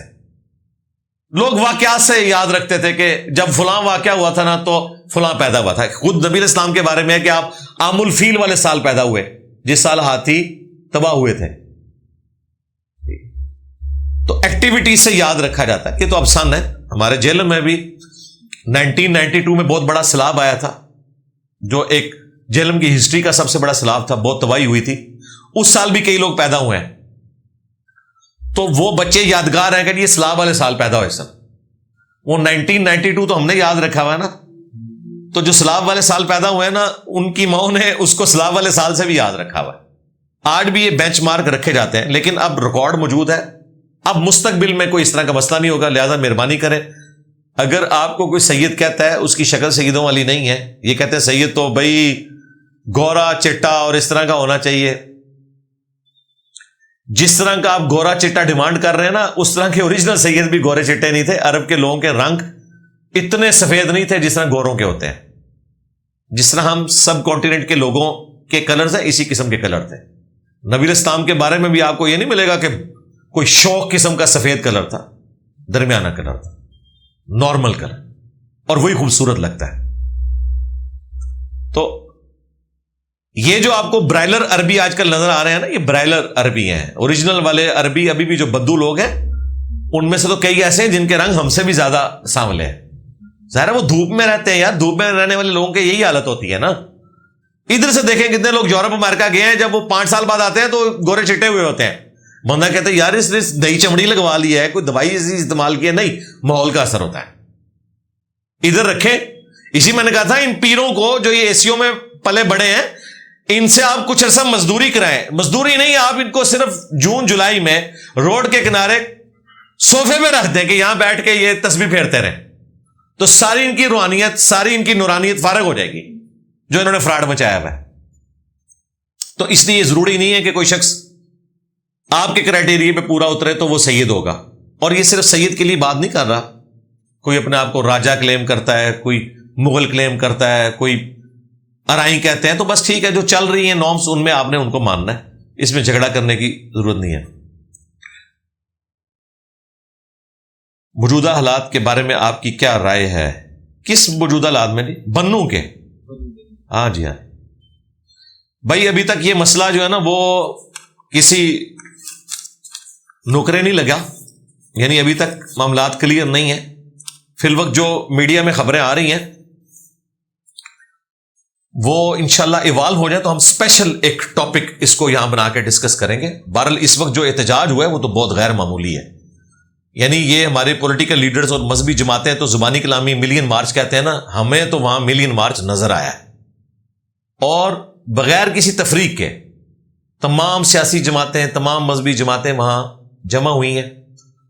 اور ظاہر ہے جو اس وقت ایک نیا فوجی آپریشن لانچ ہونے لگا ہے، عزم استحکام، اس کے بارے میں ان کی ریزرویشن ہے. ان کی ریزرویشن اپنی جگہ درست ہیں، لیکن یہ بھی ایک حقیقت ہے کہ فوج کے بغیر دہشت گردی کے اوپر صرف پولیس قابو نہیں پا سکتی، نہ ان کی وہ ٹریننگ ہے، نہ ان کے پاس وہ اسلحہ ہے۔ میرے نزدیک رات کو بھی میں ارشاد بھائی سے بھی ڈسکس کر رہا تھا، عثمان بھائی سے، کہ آپٹیمل سولوشن یہ ہے کہ وہاں کے چیف منسٹر کو بلایا جائے، اسے کہا جائے کہ آپ سپریم لیڈر ہیں یہاں کے کے پی کے، آپ اس پورے آپریشن کو لیڈ کریں گے اور پولیس کے انڈر رینجرز بھی کام کریں گی اور آپ ہمیں رزلٹ دیں۔ تو وہ پولیٹیکل لیڈرز جنہیں لوگوں نے ووٹ کے ذریعے چنا ہے، پھر عوام ان کی سپورٹ میں کھڑی بھی ہوگی۔ معذرت کے ساتھ اس وقت پاکستان کی فوج ایز اے ادارہ ان کے لیے ایز سچ کے پی میں کوئی سپورٹ نظر نہیں آ رہی۔ ان حالات کے اندر اگر کوئی اس طرح کی ایکٹیویٹی پرفارم کی جاتی ہے تو پیچھے کوئی پبلک کی سپورٹ نہیں ہوگی۔ پبلک سپورٹ لینا اس آپریشن کے لیے ضروری ہے، اور اس کا حل یہی ہے کہ آپ چیف منسٹر کے حوالے کریں، رینجرز کو ان کے ساتھ اٹیچ کریں، پولیس کو وہ اسسٹ کریں، اوور آل انچارج پولیس کو بنائیں، کے پی کی جو پولیس ہے، تاکہ جو پبلک ڈائنامکس ہے وہ آپ کے خلاف نہ ہو۔ پھر کہیں ان کو کمپرومائز کرنا پڑے گا نا، آپ کو علاقہ بھی خالی کرائیں گے نا، تو بھائی جنہوں نے پی ٹی آئی کی محبت میں انہیں ووٹ ڈالا ہوا ہے نا، جب پی ٹی آئی کی گورنمنٹ ان سے علاقہ خالی کروائے گی نا تو انہیں کوئی تکلیف بھی نہیں ہوگی، چاہے وہ غلط بھی کروا رہی ہوئی تو کہیں گے ٹھیک ہے یار ہمارے بھلے کے لیے ہے، یا برا بھی لگے گا تو چیخیں گے نہیں۔ فوج نے اگر صحیح بھی خالی کرایا نا تو آپ کو پتا ہے انہوں نے وہ بندوق کی نشست پہ رکھا ہوا ہے فوج کو، تو انہوں نے کہنا نہیں یہ تو ہم سے بدلہ لے رہے ہیں۔ اس لیے بہتر یہ ہے، اور یہ آئین بھی یہی کہتا ہے کہ آپ کو اسی طریقے سے لے کے چلنا ہے۔ یہ میرا اوپینین ہے، باقی انشاءاللہ تفصیلات جب آئیں گی تو۔